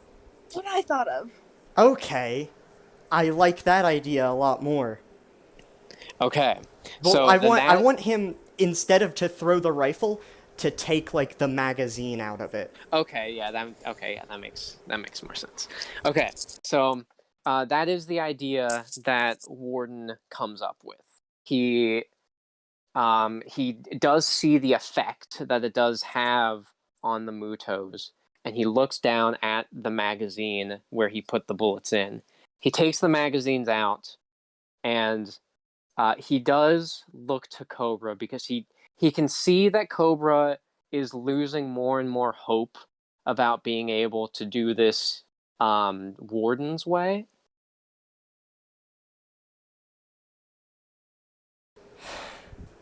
I have a new idea.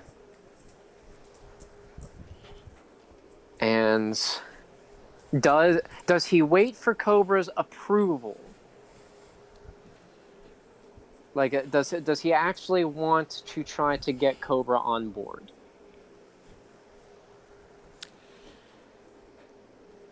I don't see why he would.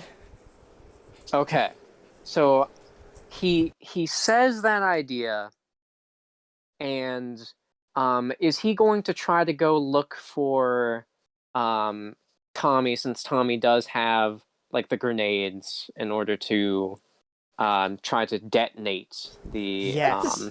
Tommy. Yes. Okay. So Warden starts to or actually, does Warden try to go get Emma or Angel to try to get him to Tommy quicker, or does he just try to book it towards Tommy? I think it would be safer if he tried to get there himself, just because Okay. Emma and Angel are getting the civilians out, and he cares more about them Right. getting out. Makes sense. So he does announce that he does have another idea, and he starts running. Now, as he does start running, Cobra's just had it now. He does see the merit in what Warden is trying to do. And he does believe that Warden does have another plausible idea. However, his previous two, while the first one completely failed, and the other, while it is getting the people out faster, it isn't stopping the overall issue. Emma wants to run by and see what Cobra's run about by. to do. Yeah, and Okay. like 'cause last she knew Warden was there, but it's like do run Okay. a quick check-in. Emma, right. So Emma wants to back up to Warden, because she wants to let him know that most of the civilians have been put into the transport pods. They need like 2 more transports in order to be able to send everyone out of Moscow, out of the city, so that they can take care of the threat. But as she runs up, she does see that Warden is gone, and she sees Cobra. First, she sees Cobra's expression, and she can tell he's done. He's had it, and she sees he lifts a finger up to that earpiece. Emma wants to slide her claws out and like tackle him on the ground. Okay, you're gonna have to. Okay, I'm gonna have to have you roll for that.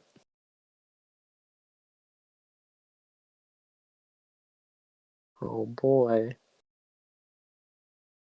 Oh Uh-oh. boy. Emma, What'd she roll? Hold on.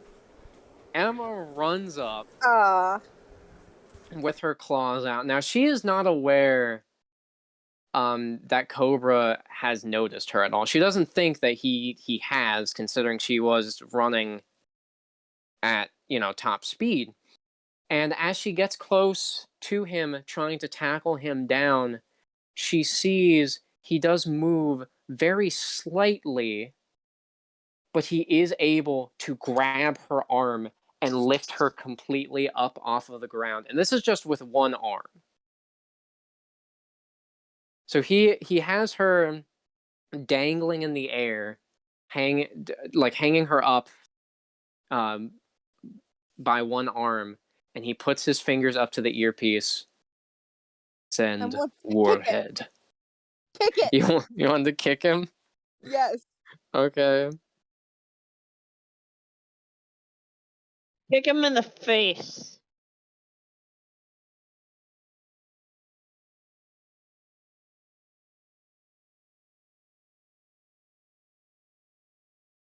It would be nice if this could be a good roll.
Had to kick him. Now for her, it just appeared to be a normal hard kick. But for Cobra, he couldn't even see this. All he could do is he felt something incredibly hard hit him right in the jaw, and there was a crack. And the actual impact of this actually pushed him back. Now, due to his biosuit and the ability it does give him, it didn't send him to the ground or anything. His feet were still planted in the ground, but it did cause him to be thrown backwards. And he does feel his jaw, and he does lift his hand down from his jaw, and he sees that he's bleeding. He looks up to Emma with angry eyes, and he simply takes out his sword, and he readies himself in a battle stance. Now, we cut back to Warden, and he's trying to just dodge through the incoming Mutos, trying not to get hit by any of them, and he does finally make it to where all of them are fighting. He sees Alexander, Dan, and Tommy all doing their best to the escaping Mutos as Armada in his giant mech is cutting down the swarm with some gigantic buster sword. Tommy! Warden! Tommy! Thank God you're here. I need some explosives. Yeah, sure. And he quickly takes out 3 grenades. Thank you. What's your plan? I'm going to tie these explosives to my ammunition, and I'm going to try and send it down one of those holes. What? Oh, infuse my sniper rifle rounds with nanomachines. Look, there's no time. No time. Just Right. trust him. And Tommy, he does not. And he goes back to fighting. Okay. Now, what does Warden want to try to run through and get to the center? Like the center of the swarm. Yes. Okay.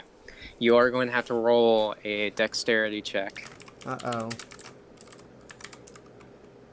Oh my god. Oh man.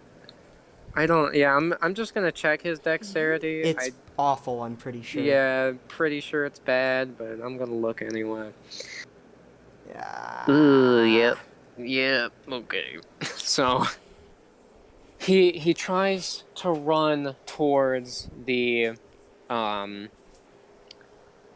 middle of the swarm. He wants to get a good shot, but as he gets close, a barrage of the Mutos start coming towards him. He does still have his drones, or unless he did leave them to fight off the swarm back near the transports. You never said he did? I'm thinking he left 3 and took 2 Okay, with he left him. 3. Okay, alright, so you do have 2. So do you want to try to fire Yes. at them? Okay, roll a 3d20. Oh, a 3D. Unless, well, that's if he's attacking too. Yeah. If it's just the drones, then it's a 2d20. He's attacking as well. Okay. I'm thinking his attack was the one that failed. Okay, so the drones start taking out the approaching Mutos. However, as he tries to fire, he's starting to get overwhelmed by this whole situation. He's had to make a lot of split-second decisions, and he knew that Cobra was he was not willing to listen. He's not even sure if Cobra has called Warhead in at this point. And he because of the stress, he is unable to make an accurate shot. He misses the 2 Mutos that are quickly approaching him. And they do get up to him and actually bite down on his nano machines. Wait. But did they? So they bit into the nanomachines. Yeah, they bit. Yes, they did bite into him, and he does realize the reason they were able to bite through is because they seem to have like some sort of acid. Okay. That comes from their mouth, so that is how they were able to bite through. That hurts. Does Alexander want to come and help him? Alexander be like, "Yo, Warden, here's a shovel to their face." Does he want to use the shovel on them, or does he just want to toss the shovel to Warden so he can do it? I was just imagining him coming by on like fucking spirit horseback and just slapping one of them across the face with a shovel. I mean, do you want to do that? Yeah. I'm down with that. All right, can you roll, please? Yeah.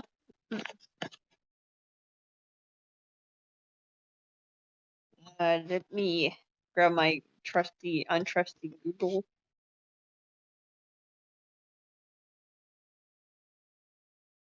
Hold on.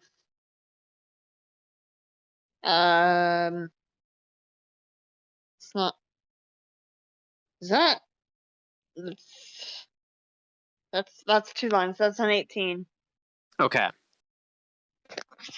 So yes, he does come up on a spirit horse that he did conjure during the fight, and he just kind of uses like the sharp edge of the shovel to slice through both of the Mutos biting into Warden. This does drop Warden's stamina. So let me just see how much stamina he does have. Okay, he's got 2. So yes, he's got 1 more before he needs to take a rest. Uh-oh. Sorry about that, Warden. No, thank you, Alexander. Now then, Must do what is necessary. so then after that, they start to feel the ground rumbling again. And this time in the center of the swarm, and they can see this, a giant Muto crawls out. And as they see this, Alexander can see a gigantic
Now she has been able to dodge Cobra's attacks so far, but she has not been able to do much damage herself. But after that Muto appears and the other Mutos start going towards it, Cobra does remark, "This is what happens near the end. They go towards the queen." That's the queen? And I knew. Oh my god! I know what Warden must do. oh boy, but as if on cue, from the sky, a green bolt lands. And as it hits, they hear it. It's like a boom, like thunder. And they turn, and it looks to be just kind of like a young boy. He looks now, of course, Evie technically isn't the age of a child, but he does look like he is the same age as Evie. However, his eyes appear to be a neon green color. Who Interesting. is Warhead has arrived. Emma wants to call Warden. Okay, yeah, Emma quickly pulls out her phone. She does use her powers to make sure she can get to Warden faster, and she does call. And Warden is seeing the giant Muto, and he receives the call. Out. Now. Warhead has arrived. The queen is right here. I think... Warhead has arrived.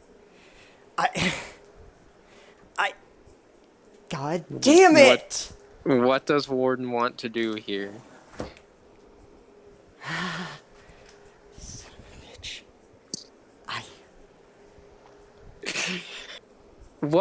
What was the original idea that he wanted to do? Or that you said the idea that you wanted him to do? Either Warden was going to try to get close to the queen and use the explosives, or Warden was going to kamikaze. Would you like to make a will roll to see if he has enough will to go through with doing that still? Yes. I think, yeah, and I think his will is like 5. Yes, it is. Okay. So Warden hears that, and he does hear Emma telling him to leave. He ends the call. Emma wants to call Tommy. Okay. She does call Tommy, and he answers. Yeah. I think Warden has some insane plan. You guys need to evacuate. Well, he's running off right now. What's going on? Warhead has arrived. Fuck. He turns to Dan and Alexander. We need to get out of here. And I think I made an enemy of Cobra. Wait, you what? He just heard the end of that, and then the call ends. Emma, we gotta go. We have to go now. And then Emma wants to call Angel. And so she does call Angel, because Angel is still trying to keep the Mutos away from the citizens. So, all civilians that we need to leave now. Warhead has arrived. And understood. And she does use the nano machines that she put in all the transports to activate them all. And all the transports start going out of the city. Now there is one issue. They got everyone in the rest of the transports except for one. There are still about 10 civilians who have not made it inside yet. Emma wants to try to run to them and shove and try to get them inside. Time to roll. Oh boy. That dice better be happy. Come on. Oh. No! Wait, you have a yes! An inspiration. An yes! inspiration. Okay. You'll give me a 20 for a kick in the face, but not this. There we go. Okay. Emma, so she abandons the fight with Cobra. She runs over to the rest of the civilians, and she does push them all inside now. She does trip herself and gets shoved in there as well. No! The door shuts and the transport goes up with her still in it. Bro. I'm useless! Well, no, you saved the civilians. It's just you're not going to be down there to help everyone with the rest of this situation. So, she gets sent up, and Cobra just watches, and he does contact the rest. Rocket and Storm do come back to him, and Armada, he is still fighting the swarm, but he receives the call, and he returns still in his mech. And Cobra places his sword in the ground once again, and he just kind of just stands there watching. And they all watch as Warhead does slowly approach. And what's going on with Warhead is he is just kind of slowly walking up towards the horde, but as he's walking, he's building up energy. And all of Team Delta stand there. Are you sure this is the only way? This is what we prepared for. They all just stand watching. Alexander wants to do something stupid. Okay, what does he want to do? That's a good thing. So Alexander's still on his spirit horse. He wants to go up and literally slap as many of them as he can with the shovel. Okay. Yeah. Roll for that.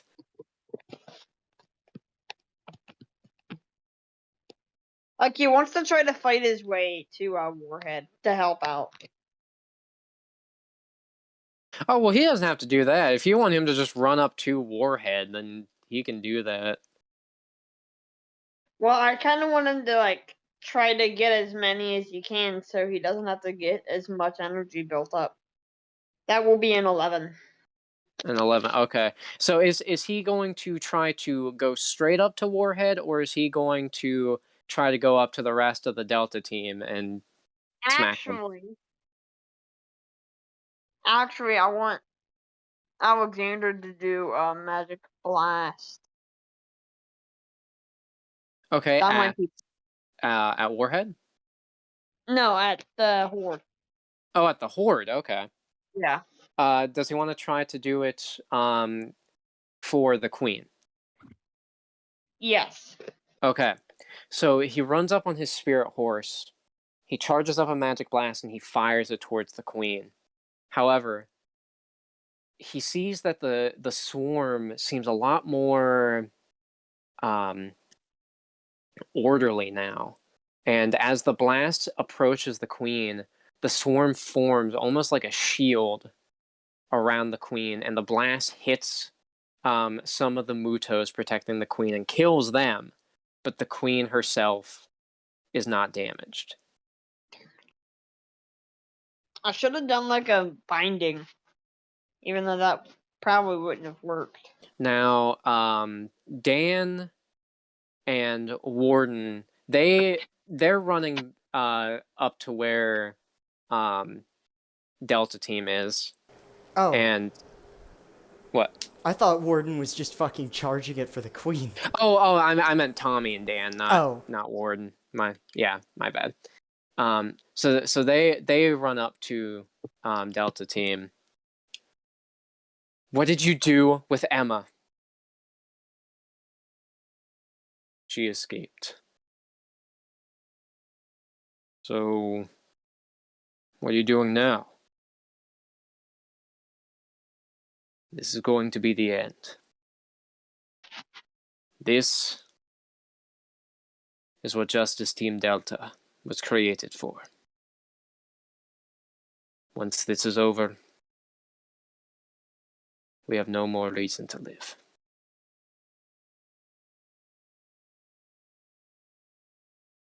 Now, we cut back to Warden, who is charging right up towards the Queen.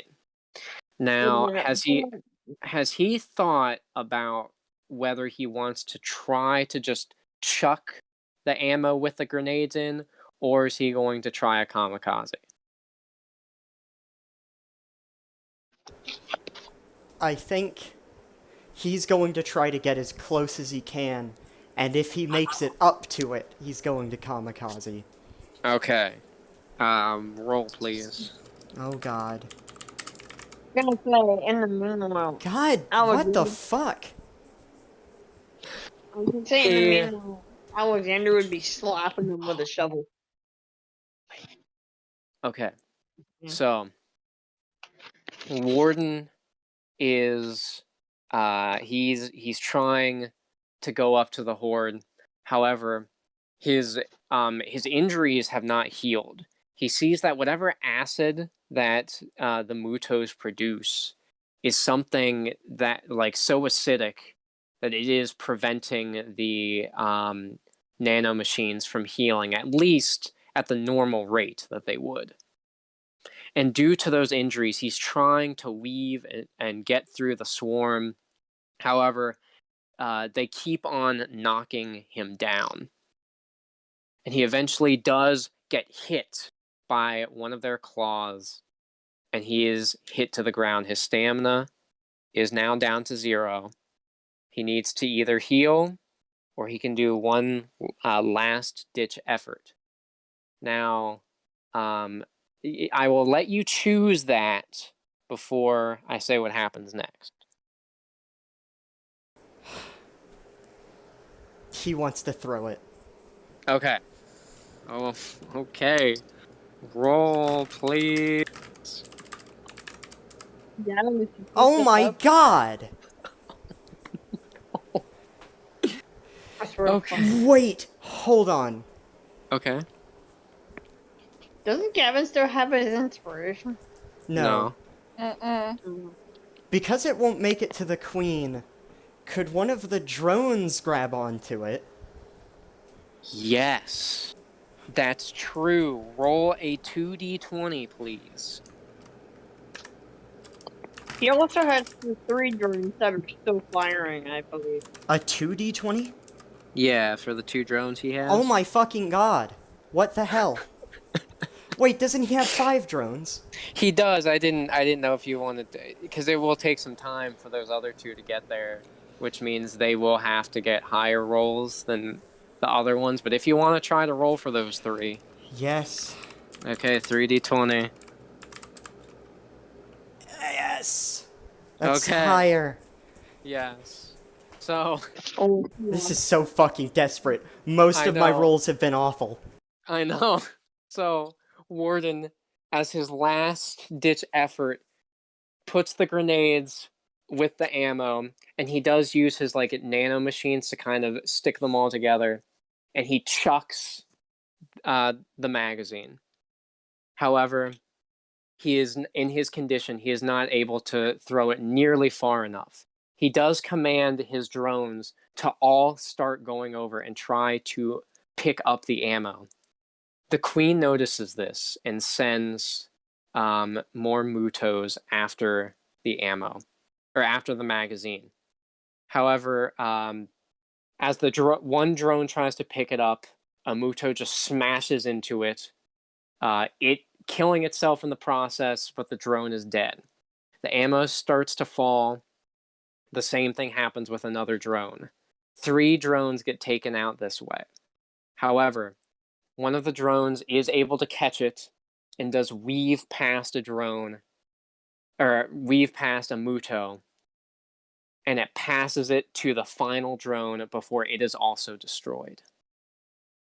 The grenades are just about to go off, and the drone makes it above the queen. Yes! The grenades go off, and it is a gigantic explosion, and there is a giant cloud of the nanometal, and it pours over all of the mutos.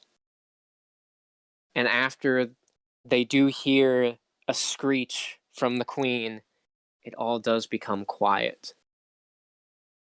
And as the dust settles, all of the mutos have now been turned into silver statues, pretty much.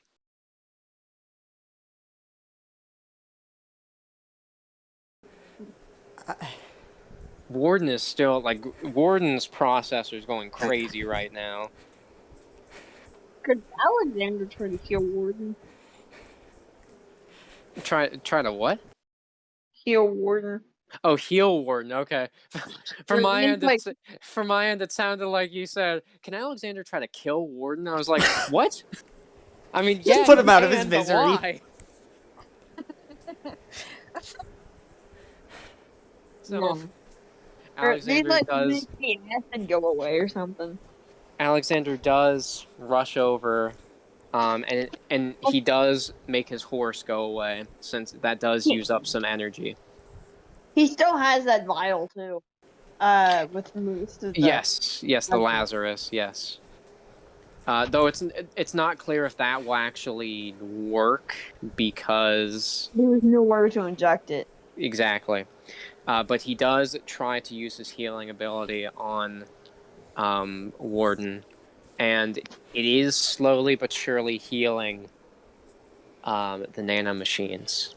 Now, as he is healing and Warden is trying to process all of this, they do see that Warhead has made it there.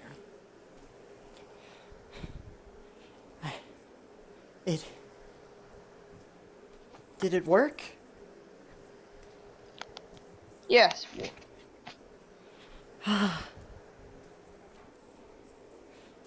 Now, Warhead still readies an attack, and it is aimed at all of the statues.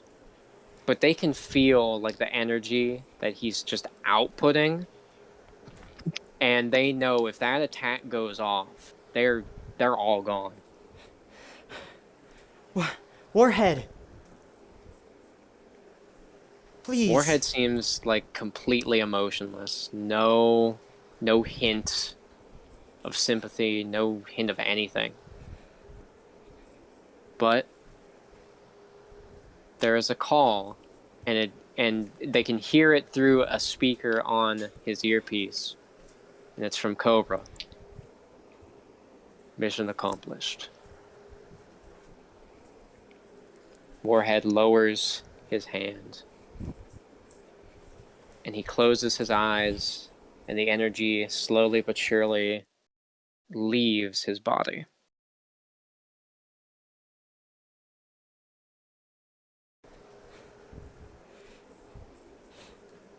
Can Warden rush up to Tommy? Yes. Actually, what's happening? What's going to happen is Alexander helps Warden up. Yeah. And they both go back to the others, and he is healing Warden as they walk. But Warden is still like fucked. Yes.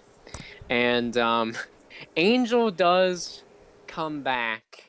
So Angel was gone through all that, and the reason was because she saw that Emma got pushed into one of the last transport, and she could tell because of the camera.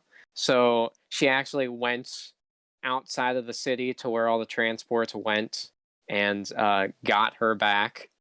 So Angel is carrying Emma and puts her back in the city, and she sees all of Delta Team just standing there. Emma wants to hiss at Cobra. She does hiss at Cobra, and Cobra does look over there, and as she does look at his face, she sees that he does have a sorrowful look.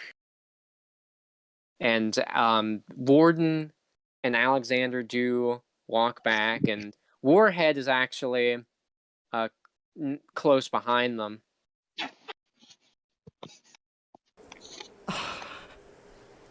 Oh my god, Warden, are you okay? I'm feeling some of my processors reassemble, and that is the most painful thing I have ever felt in my entire life.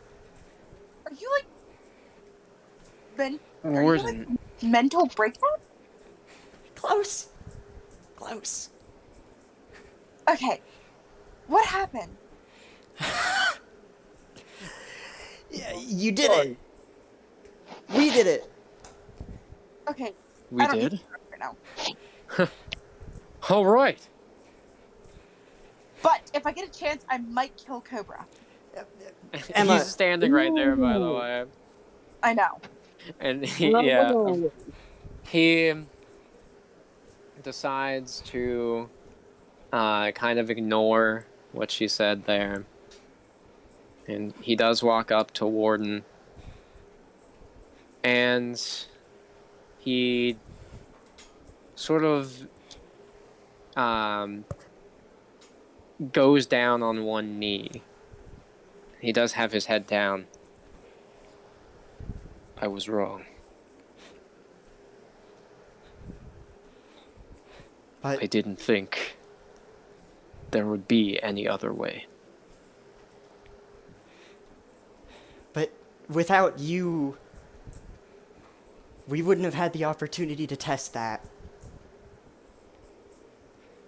And Tommy also walks up. Yeah, look, we all made some mistakes here, but it's over now, right? I suppose you're right. I just don't know if there's any way that we can repent for any of this. Brother, listen. You've made it very clear that you were You were trying to do the only thing that you thought would work. That We just so That's happen to- commendable. You don't need to repent for anything.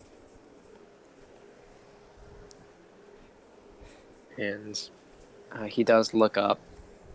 And the rest of Delta Team walk up. And Rocket lends him a hand to get him back up. And Storm even looks at Emma and Angel. And she does finally get a smile on her face. And she even does like a thumbs up. Emma smirks. Though So does Angel. though your ideas may have let this city burn, your spirit, whatever that is exactly, and willpower are the only reason it's still standing. Thank you. Well, Warden also just wants to give Tommy a hug. Yes. And Aw. he does hug back. I ship it. Oh my god. They're basically brothers. That's a bromance. It's like a best bromance. Or it's And- more of like a, I almost died, and I, like, Bromance. appreciate you living. Just and I just, you know what, no, I want Warden to just, like, fucking glare at Emma. And also walk up to Emma. Bromance. Not romance. I said bromance. I know. There's a difference. and our Armada is he's like wiping the sweat from his brow. I'm gonna be honest, I didn't think we'd make it. And he looks at Alexander. Thanks for the sword. Anytime.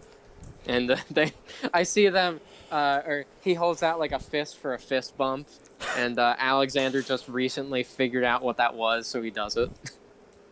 Like, Emma. he like full on like jumps to do it. Yes. Yes. Cause he's still in the mech. So like he like jumps off of it. Yeah. Like a Yes. building. Yes. He is still in the mix. So yeah, it's a giant robot tank arm fist, and he leaps up and he does the fist bump. That is incredible. Yes. After that, Alexander wants to walk up to Angel. Okay. And he says, I was wrong to doubt you before. Hmm. Even though you want to kill my friend, and I can't stand for that. You're Well- somewhat useful. I have been thinking about that recently. Oh? I was told by many at Seed that my only purpose was to kill the heralds.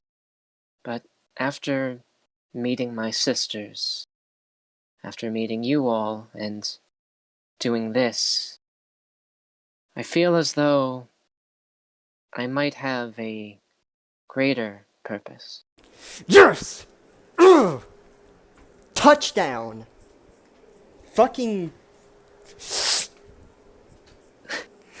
I'm not sure why exactly they wish for the heralds to be gone. I know they are connected to Yahweh, but perhaps if that herald is indeed your friend, maybe there is a way where we can convince them, like you all did here today.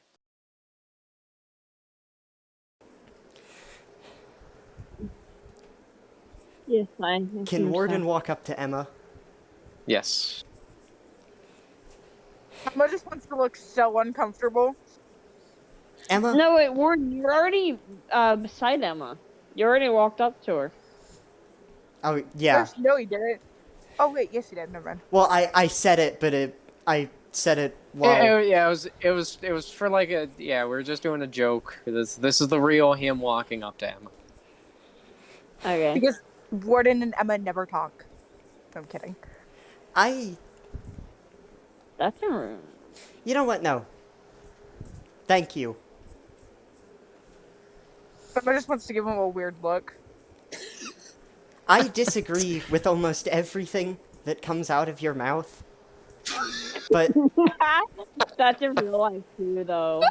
but were it not for you and Angel,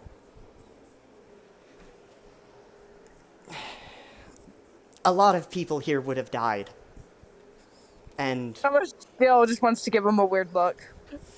Yeah, so Emma's like not used to thanks from any of them really. So she's just kind of accepted it at this point. Like, you know, like Dan's just all generally nice, so she knows like okay, she knows he's thankful and everything, but the rest of them she's just kind of gotten used to no one actually thanking her. So now that it's happening, especially from Warden, she feels very awkward. Have You know- like wires like melted? yes, but you make trying to be nice to you exceptionally difficult. You make Ain't being that the nice to truth? you exceptionally difficult. You And- are exceptionally difficult.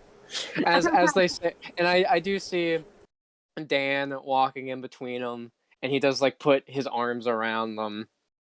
Emma It's- still wants to look really uncomfortable. Yeah, it's just like we made it out, and he's like just looking at the city, and he's all proud.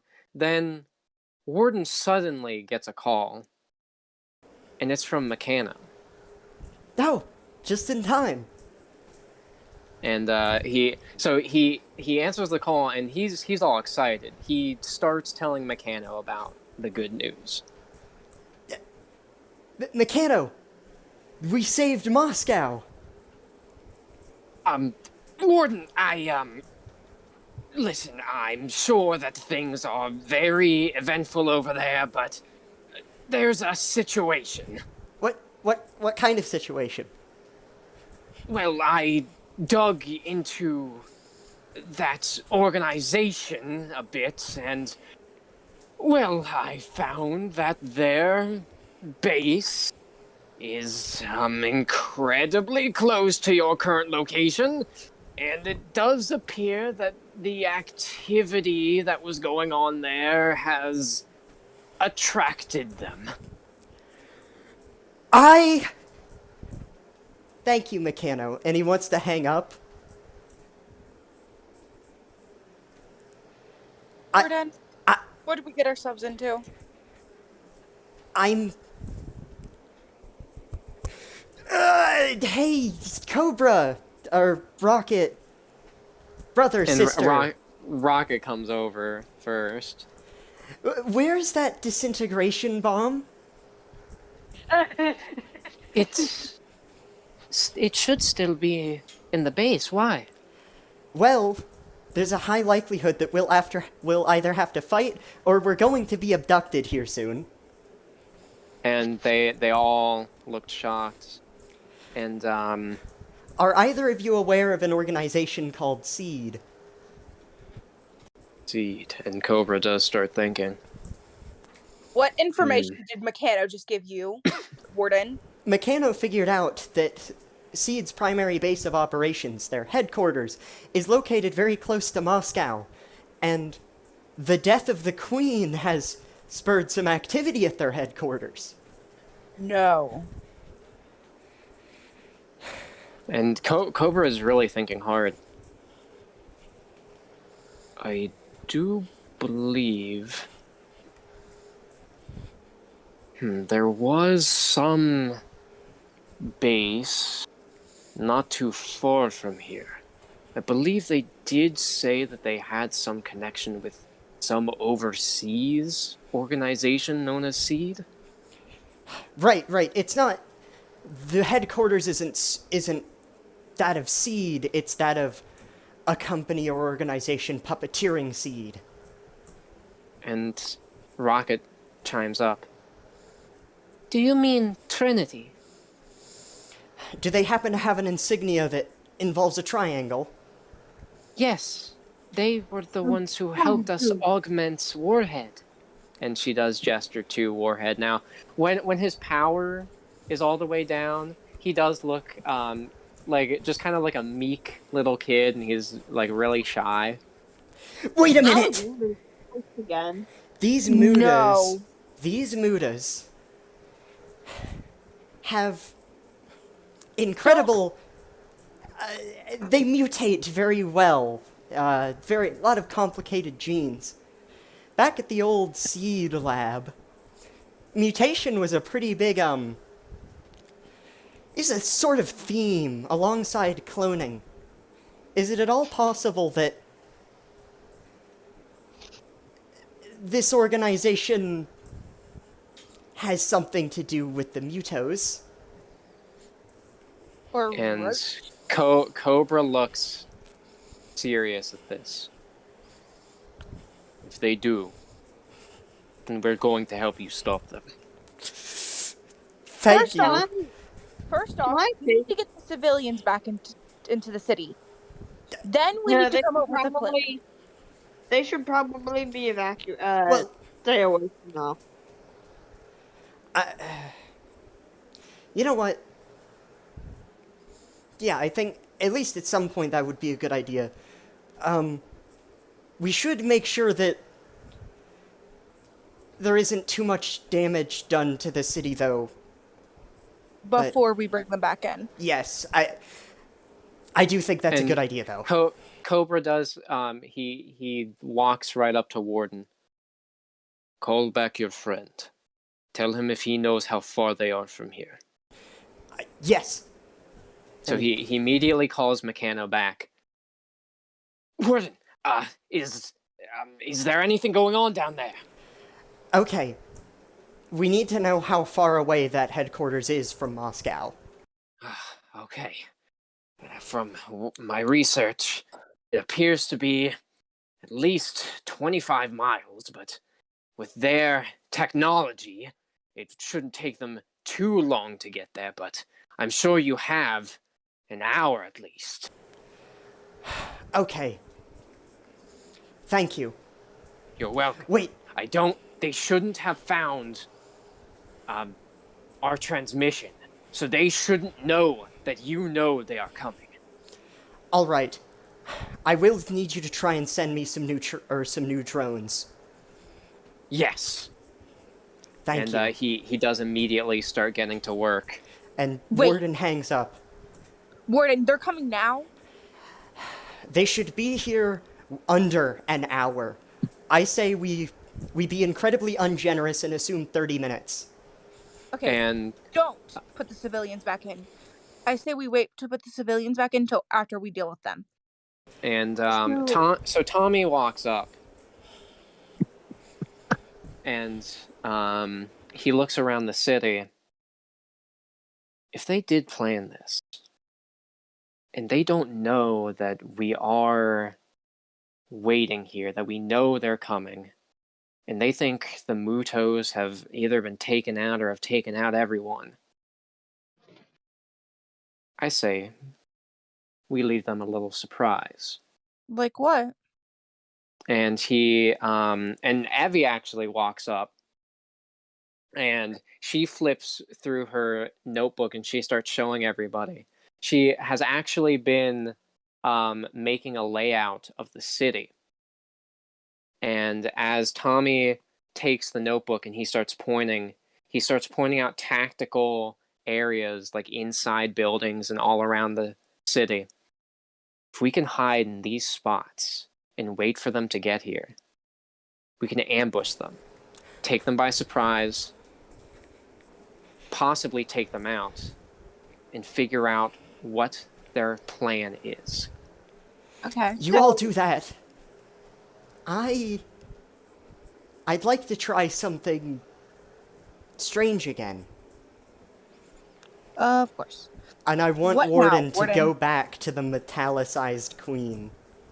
Ooh, okay. So he does walk up, and he sees the metallicized queen as well as the many other Mutos who are all metallicized now. I want him to try and interface with those nanomachines. He puts his hands on the queen, Warden, do you need any of us to stay here with you? and he does go into the cyberspace, and he sees malware there, and he already sees malware at work. This is certainly a bit of a stretch. Yes, that it is. But I believe if I can augment the nanomachines, we should be able to take control of these creatures. Yes, that's what I was thinking. at least a certain amount of them. If all else fails, maybe we could use them in nanomachines for something else. Yes, So- perhaps. I have an idea. Are you Is this ready? Alexander saying this, or are you just going to say the This is idea? Alexander. Okay. So Alexander's talking to the what's his face? Cobra? Yeah, Cobra, and he like grabs something you're right on, and like grabs something to write with, and he makes like, from what I guess he remembers from the crest from that his family's crest. Yes, that's right. The family crest. Yes, and he does draw the triangle symbol. Wait a minute. I just had the best idea for Warden to reintroduce himself once Seed comes, and if his plan works. Alexander? Yeah, Emma. Robert. Is there a chance that he could come back to life and work with Seed? Can you actually? Can you roll, or I'll have you roll? Yeah, let me roll for you to see if Emma can put that together. Ooh. I think I'm gonna have to have Tommy help her with that idea. Wouldn't it make more sense to have Dan do it? No, Dan's dumb. But Dan's Yeah, the no. archaeologist. Yeah. So But that isn't- actually. That isn't a strictly archaeology-related thing, though. Yeah, it's really just Doesn't trying Dan to have put the- some pieces together here. Oh my Wow. god. Okay, yeah, we are going to need Dan. All right, Dan, don't fail me, please, because Tommy I guess he just had a complete brain shutdown there. He just fucking Yeah, fainted. no, yeah, take There we go. Okay. So Tommy thinks that's completely ludicrous. However, Dan starts thinking back. Well, there were stories. This is the same guy, Robert the Necromancer. They say Got his that hand, yeah. he had the ability to bring others back to life. So why couldn't... I mean... But he It just... from what I For know- me, it lines up because the triangle is the same. Yep. And but you don't Robert, you don't the name is the understand. same. It certainly me- does seem like that could be the case. And if he Let me is... tell you, I have an idea of what I think Alexander would remember. Back when Okay. Alexander was alive for the first time, and he was, doing his spars and stuff with Robert. He learned maybe like a little bit of necromancy or something like that. But like at the end of his first life, maybe he like remembers someone like taking Robert, and then that's when he died. Okay.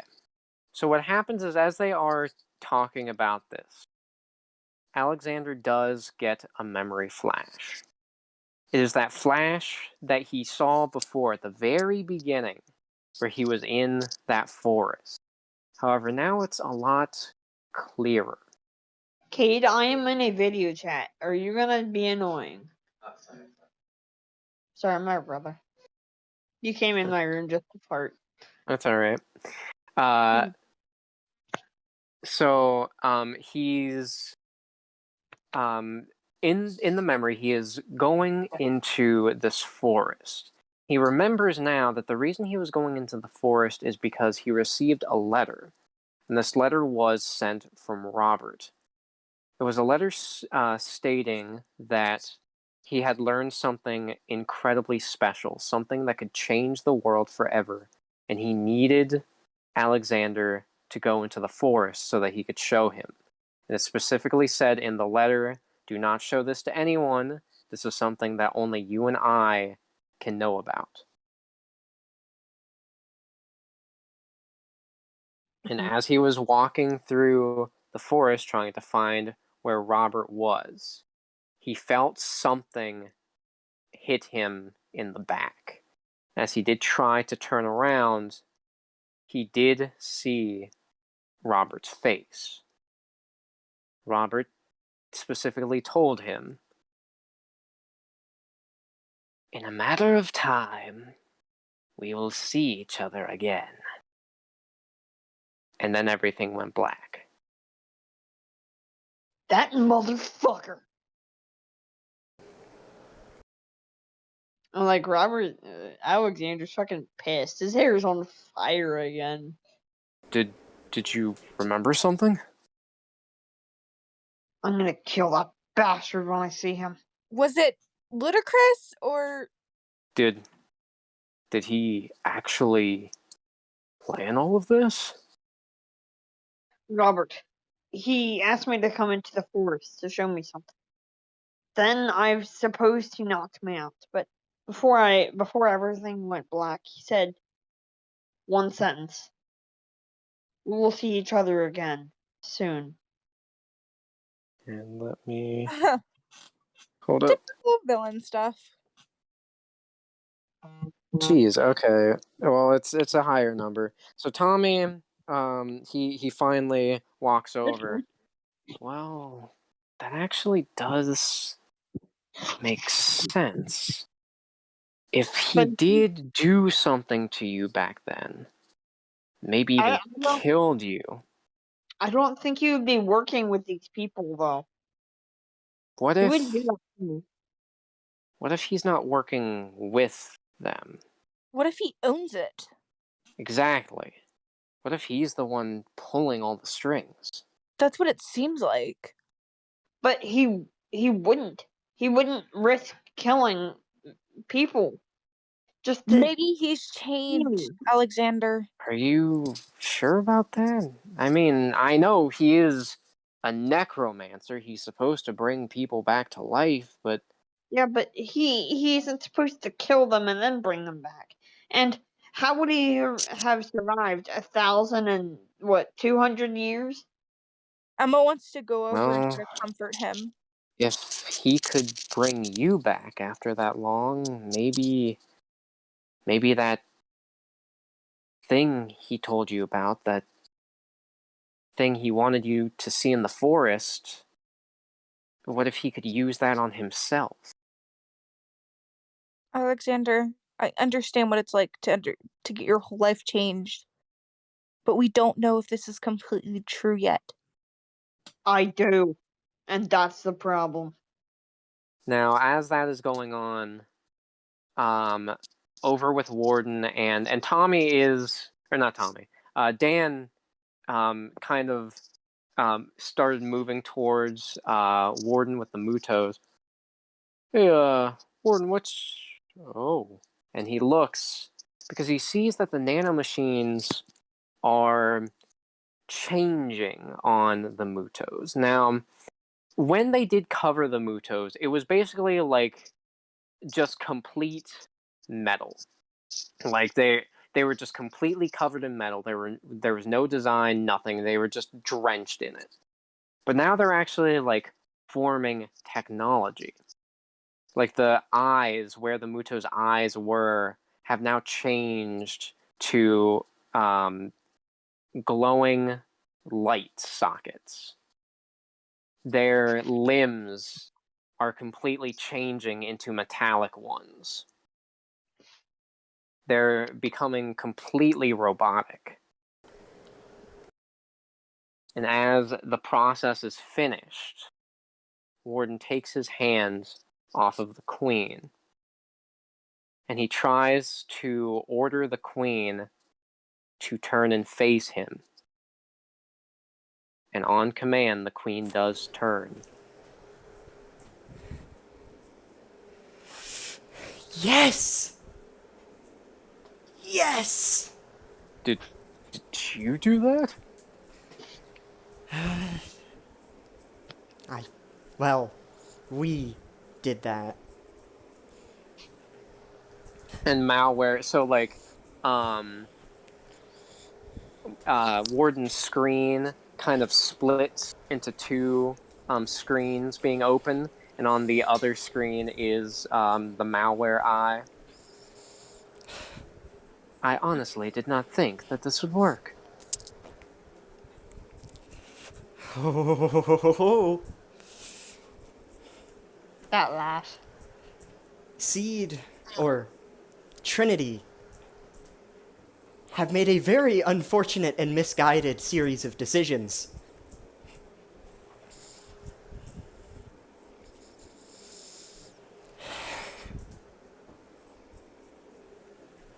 I believe it is time that we end this. But, oh, God. Dan, Warden, what the heck is... I want more Warden to have, like, the Mutas kind of assemble into a formation. Yes, they do so they do kind of assemble into the shielding formation that the Queen had them in before. But Warden shows that he can directly command them by like having the smaller Mutos swirl around the Queen in like patterns and everything. What the hell did you do? You know what? I don't even want to know. I don't want to know. I'm done surprised. Actually, could I have Warden try something? What? I was going to have him try having one of the Mutos grab onto one of his remaining drones. Oh? Sure. Warden commands one of the smaller Mutos to fly and use its legs to latch onto one of his drones. As it does that, the nanomachines from the legs start to cover the drone as well. The drone starts to merge, and now the Oh my gun from the drone has now been attached to the Muto as well. Okay. We have our places picked out that we're gonna go hide to ambush them. If you're ready to come, Scorpion, Scarlet. All right, I'm ready. And he yeah, starts strutting over like he starts strutting over like literally none of this has actually happened. Like no war where everything almost got nuked happened. And we will prepare a grand entrance. Warden, Guys, I'm hungry. please. This is Alexander speaking. Yeah. Emma's over here freaking out. Y'all are just like, calm. Yeah, and Angel does kind of put a hand on Emma's shoulder. I think we got this. He made the... How did... It's okay. It's okay. And she kind of like she's kind of like trying to like pat her on the back, making her feel better, which isn't working, but she thinks it is. And they all start moving into position as Trinity starts to approach, and that is where the session ends.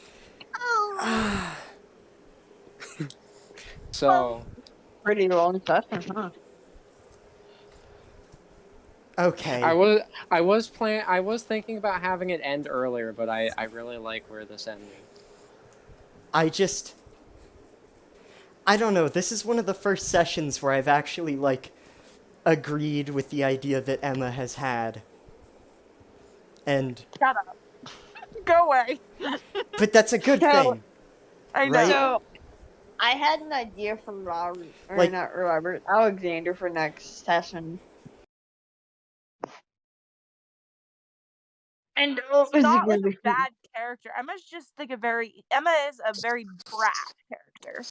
But in this case, well, two things. First, Warden learned to somewhat listen to her, and second, that just really worked in this situation because it was all split-second decisions. Yes. Oh yeah, no, I liked where things went here. There were so many ways this could have gone. There really were. If it weren't for Emma and Angel, and you know what, I'll say primarily Emma, most of those civilians would have died, because Yep. even if, like, Warden gave out, or even just with Warden's evacuation order, what are the civilians going to go into? Yeah, exactly. Like, where are they going to go? Yeah. You know, all that did was allow Emma and Angel to get more people to safety. So, the only reason... It also gave Angel some extremely nice character development. I know. I was like, yay! I am just so fucking happy And about and not and having to fight these fuckers. yeah, and let's all just remember this decision to keep Angel alive was all because of Warden's fuck up. So I bet you don't feel nearly as bad about that. No. I also do like the dynamic with Emma and Angel. I do just too. I like playing it out. I fucking love that we're just making buddies. Like, out of everyone. And the only motherfuckers that we haven't been able to make buddies with is Roach and Goliath. And The Goliath. fucking Soviets trying to nuke Moscow were more fucking reasonable than, like, Cockroach Lady and Lizard Man. Yep. So, I love the I have an I am idea. going to pull a motherfucking Starship Troopers on their ass. I love, man. Like I have loved. Like after the little blow up you had after the Seed arc ended. I was a little afraid about how everyone would react to what happened next. But oh man, I love where things were going. This is I know. so I think good. this is one of my favorite episodes. Yes, because so one thing I liked is I got to establish a lot of things, like at the beginning where Angel used her nanomachines to hack into the transport, which came back when she had to use them to save everything. But Warden used the exact same thing to modify and hack into the Mutos. It's I like also like how Evie has like has Yeah. like a bigger. yes. I wanted to really because they brought up during Seed that Evie was trying to not have Emma be killed, and I was trying to think, well, if she was just like a little girl, how would she be able to do that? And also, I can't remember if she or if anyone said this yet, but she's the one who actually tried to call the group to come save Emma. And the reason is just because she's actually incredibly intelligent. Aww. So I have a weapon idea for next session. So like, so we're fighting these fuckers, and Alexander pulls out like a bow and arrows, but the arrows are like magic arrows. I'm just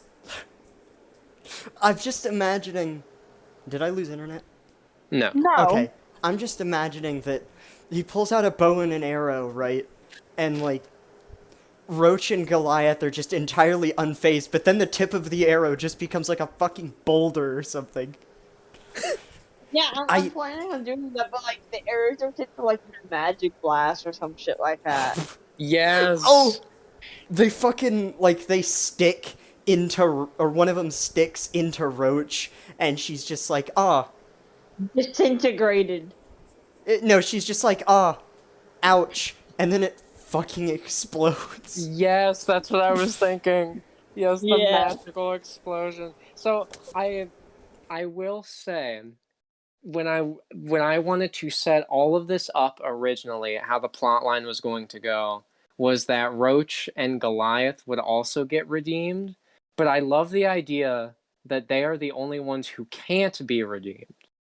And I think it would be a lot better if they got what they deserved from the group, because everyone has hated them for so long at this point, and I feel like it's just better.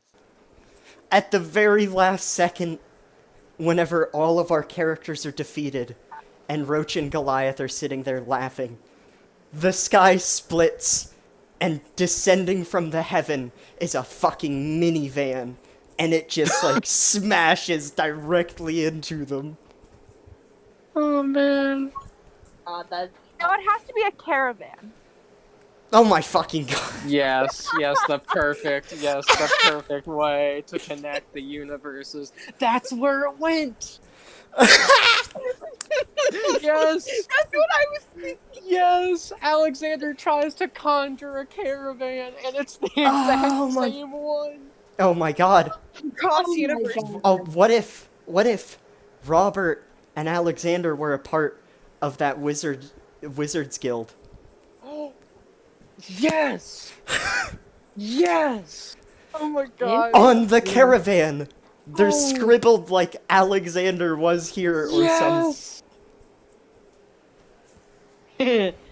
Fluttering love notes. Oh, that's perfect. This campaign is amazing. Like like this session was one of the best sessions. Like last session, or well, not last session. The session before, or no, it was last session. Last session was also just kind of a nice, good, feel good session. But this session was a really good, like, just overall session, because it had all the action, it had the adrenaline, it had the really good character development, it had everything. It had a good risk in it too. Now, Yes. Everyone's fucking dying. what is the Human. with Emma, her with like that like weird power thing that she gets whenever Yes. she gets that high roll. Yes. What is that? it? I guess I can explain it since we are nearing the very end of the campaign. So what that is, and I was going to have, originally when we were supposed to fight and kill Angel, I was going to have her kind of explain what it was. So essentially what happened was Emma was the perfect mutation of the cheetah DNA. So that's why they sent her out to be a hero.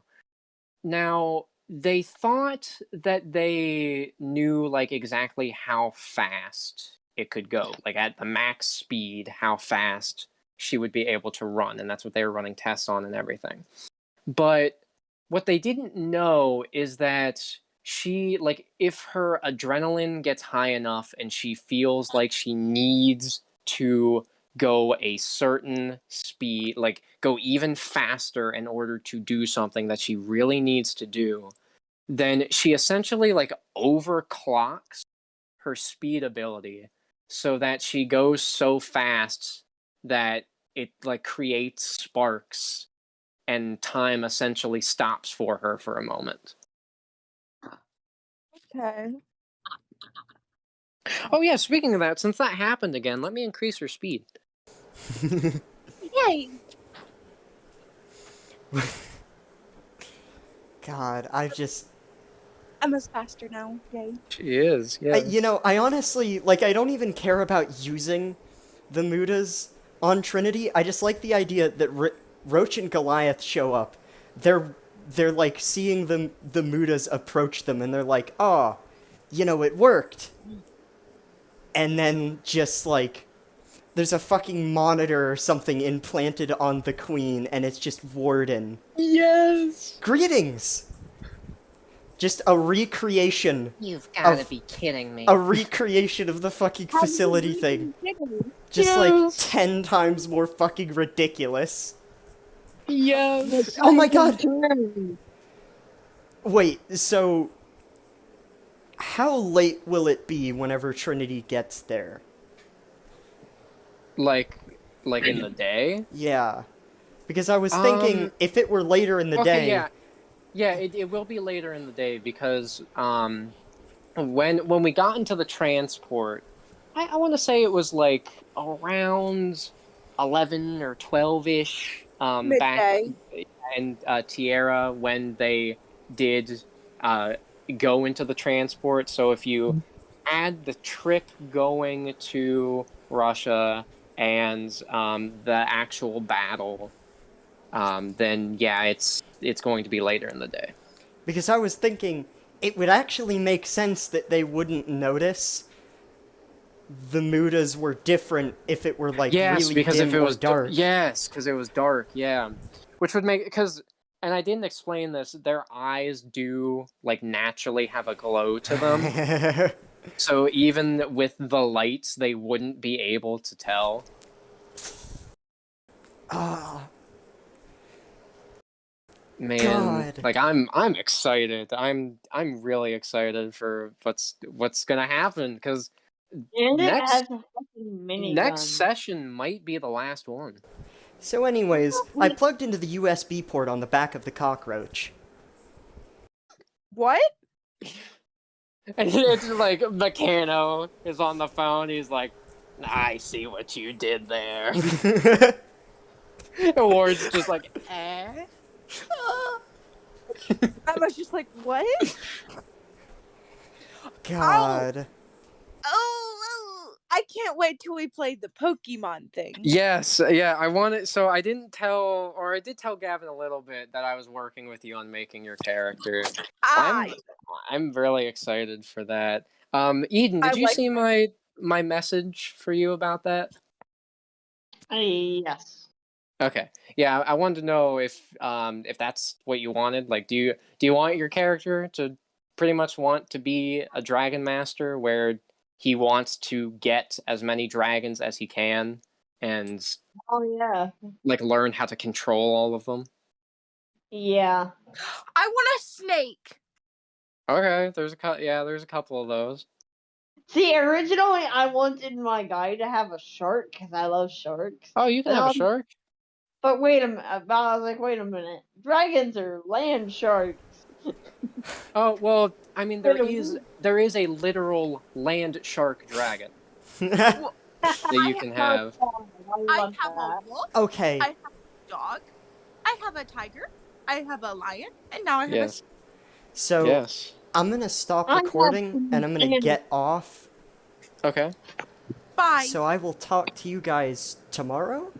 Yeah, if we're all free tomorrow, then yeah, Yeah. because I think tomorrow might be the final session. There might be one more, but I'm thinking, yeah, if we have another session like this long, then yeah, I think tomorrow will be the last session of Eminem. The final session is the party.